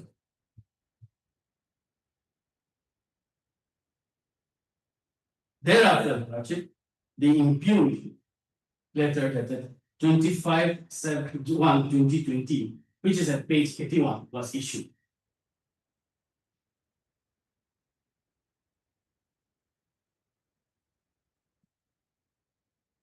Yes. Now, Your Lordship, this letter dated 25th of January 2020, Government of Nagaland Home Department to the Deputy Commissioner subject regarding special permit for farmland FTG dated 29/3/1971 to late Sri Vanshupola. Your Lordship, I may be allowed to read the first paragraph and then allowed to submit, Your Lordship. The first paragraph says, please refer the subject cited above and the letter number such and such dated 1st of February 2020 from ADC PG addressed to you with regards to the status of the entire land under the special permit as it exists on date copy and close. And another letter dated 8th of January 2020 from the ADCPG addressed to you, mentioning the meeting with Sri L. Wanshu Konyak for settlement of the entire dispute concerning the aforesaid land. The second letter, which has been referred to 8th of the meeting that has been held, I have already read it out, Your Lordship. But the first letter, which in this letter they are referring to, Your Lordship, which is 1st of January, February 2020, under letter number JUDL/LR-1/2019-20. This, Your Lordship. This is actually the main order through which this particular letter has been brought up. And therefore, it starts with, please refer to the subject section and the letter. And the letter. Now, what is this letter, Your Lordship? What is this letter dated 1 February 2020 is all about? Your Lordship will find that in my affidavit of opposition. File it.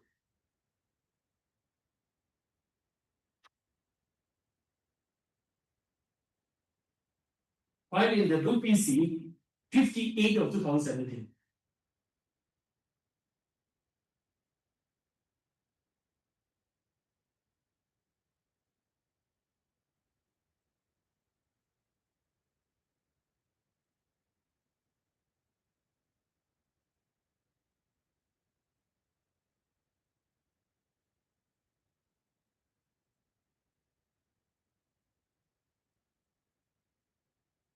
Respondent number 1. Correct. I would like to take my lordship to page 24, annexure 8.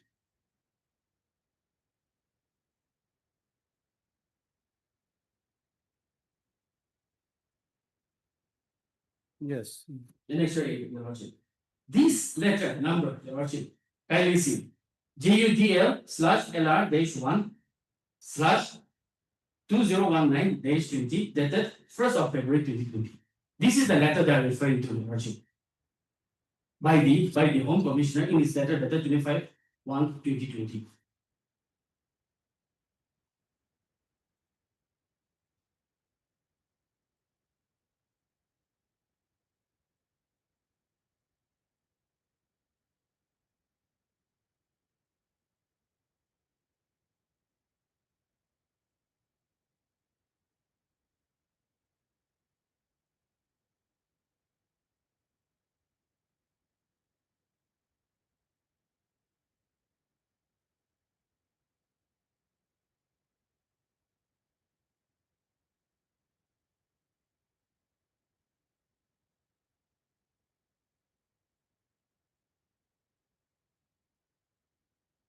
Yes.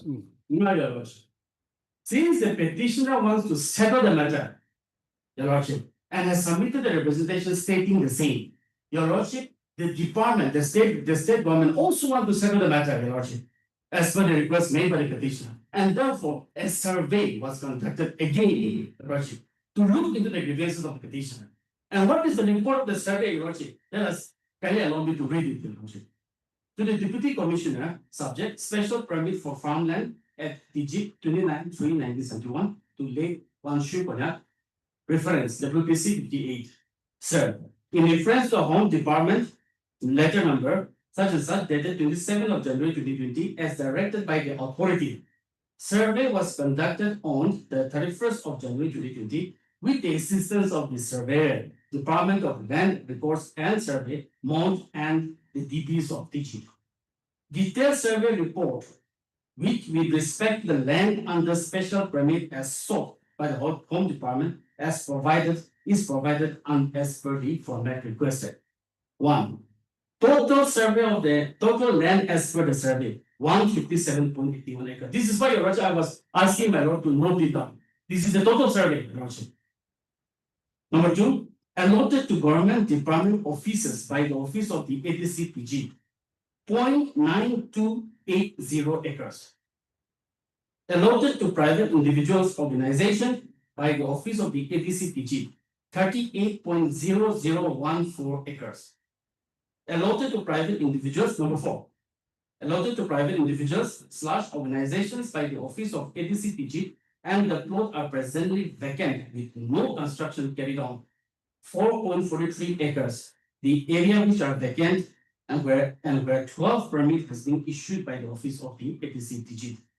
Number 5, sold / given to the private individuals organization by Sri L. Norman Konyak and permit obtained for the same from the office of the SDCPG, 76.1912 acres.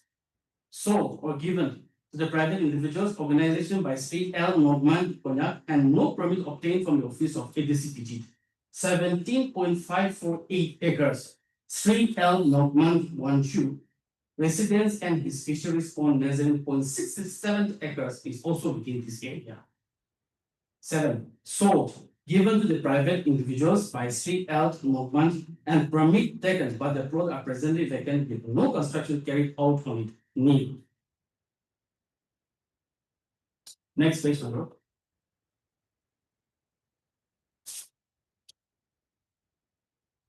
8.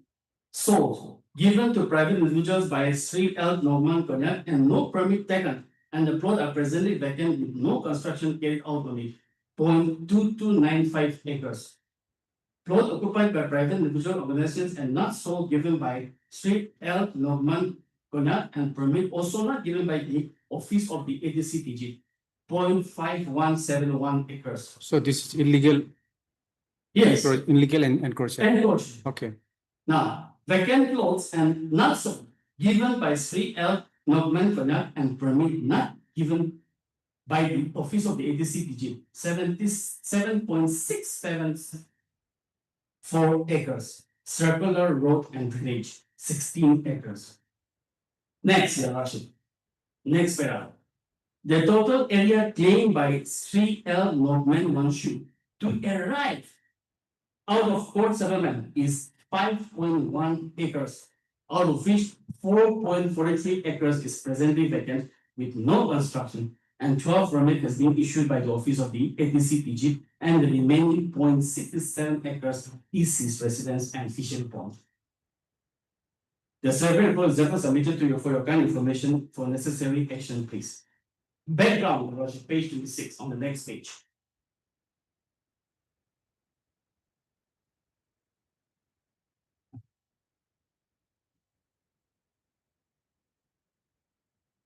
Yes. Your Lordship, this is the background again, reiterating how the special permit was given, Your Lordship. I want to take my Lordship to page 27. Present status. Present status, Your Lordship.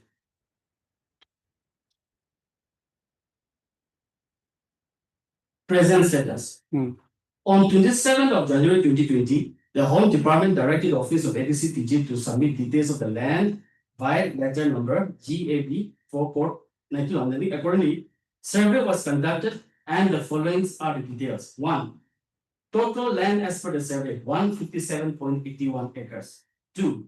Area allotted by the office of the ADCPG, 38.0014 acres.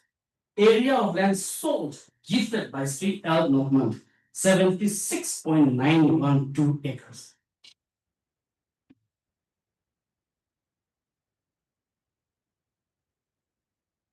So this is the survey. And from the survey, what we can see is, Your Lordship, the petitioner has sold substantial portion of land at an exorbitant rate. And therefore, Your Lordship,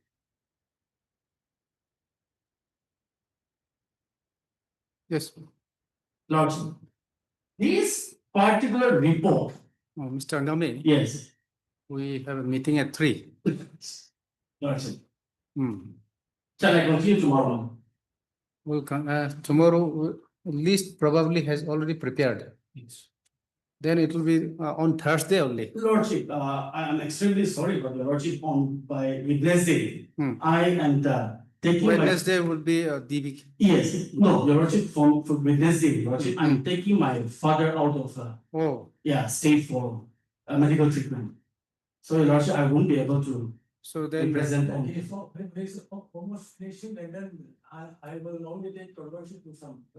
so what, half more day would be required. Half more day. Yes. No, half more day means the some around say 1.5 hours, Yes. 1.5 hour total. Yes. And she has also something to say. Okay. Give back by. So then, Thursday, if it is possible, No, Thursday I will be there. not possible at all. Not possible. By Wednesday I'm leaving. No, today at 3. No, we have a meeting. yes. Because I'll be meeting at least. I have to participate there. Yes, I'll be meeting at least 45 minutes. A special order that we pass because it won't take time. Now he's not also on the verge of finishing. I'm yet to submit on law. I'm just directing the facts, Your Lordship. So if the list has already been prepared, it will be difficult.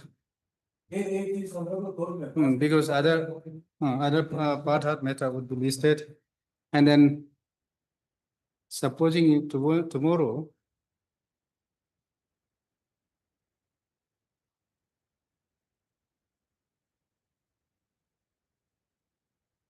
I'm extremely sorry, Lordship. I also would like to carry this CAB, this holiday I have, during holiday if I can see. But Thursday, for tomorrow it will be difficult. The list already prepared. Yeah.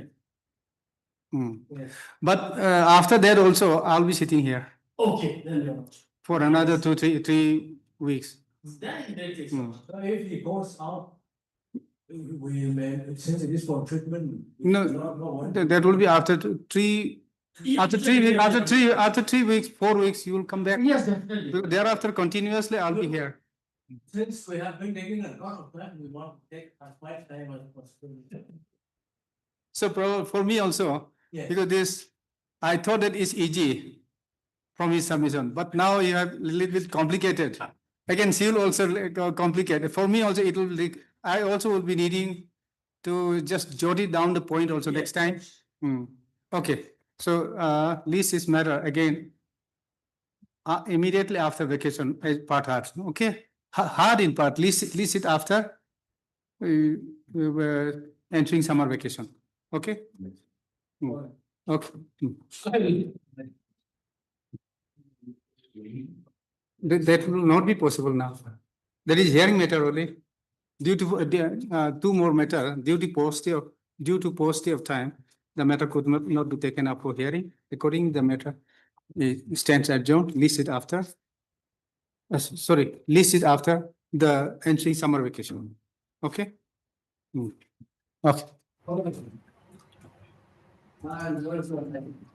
Yeah, I will say it's not.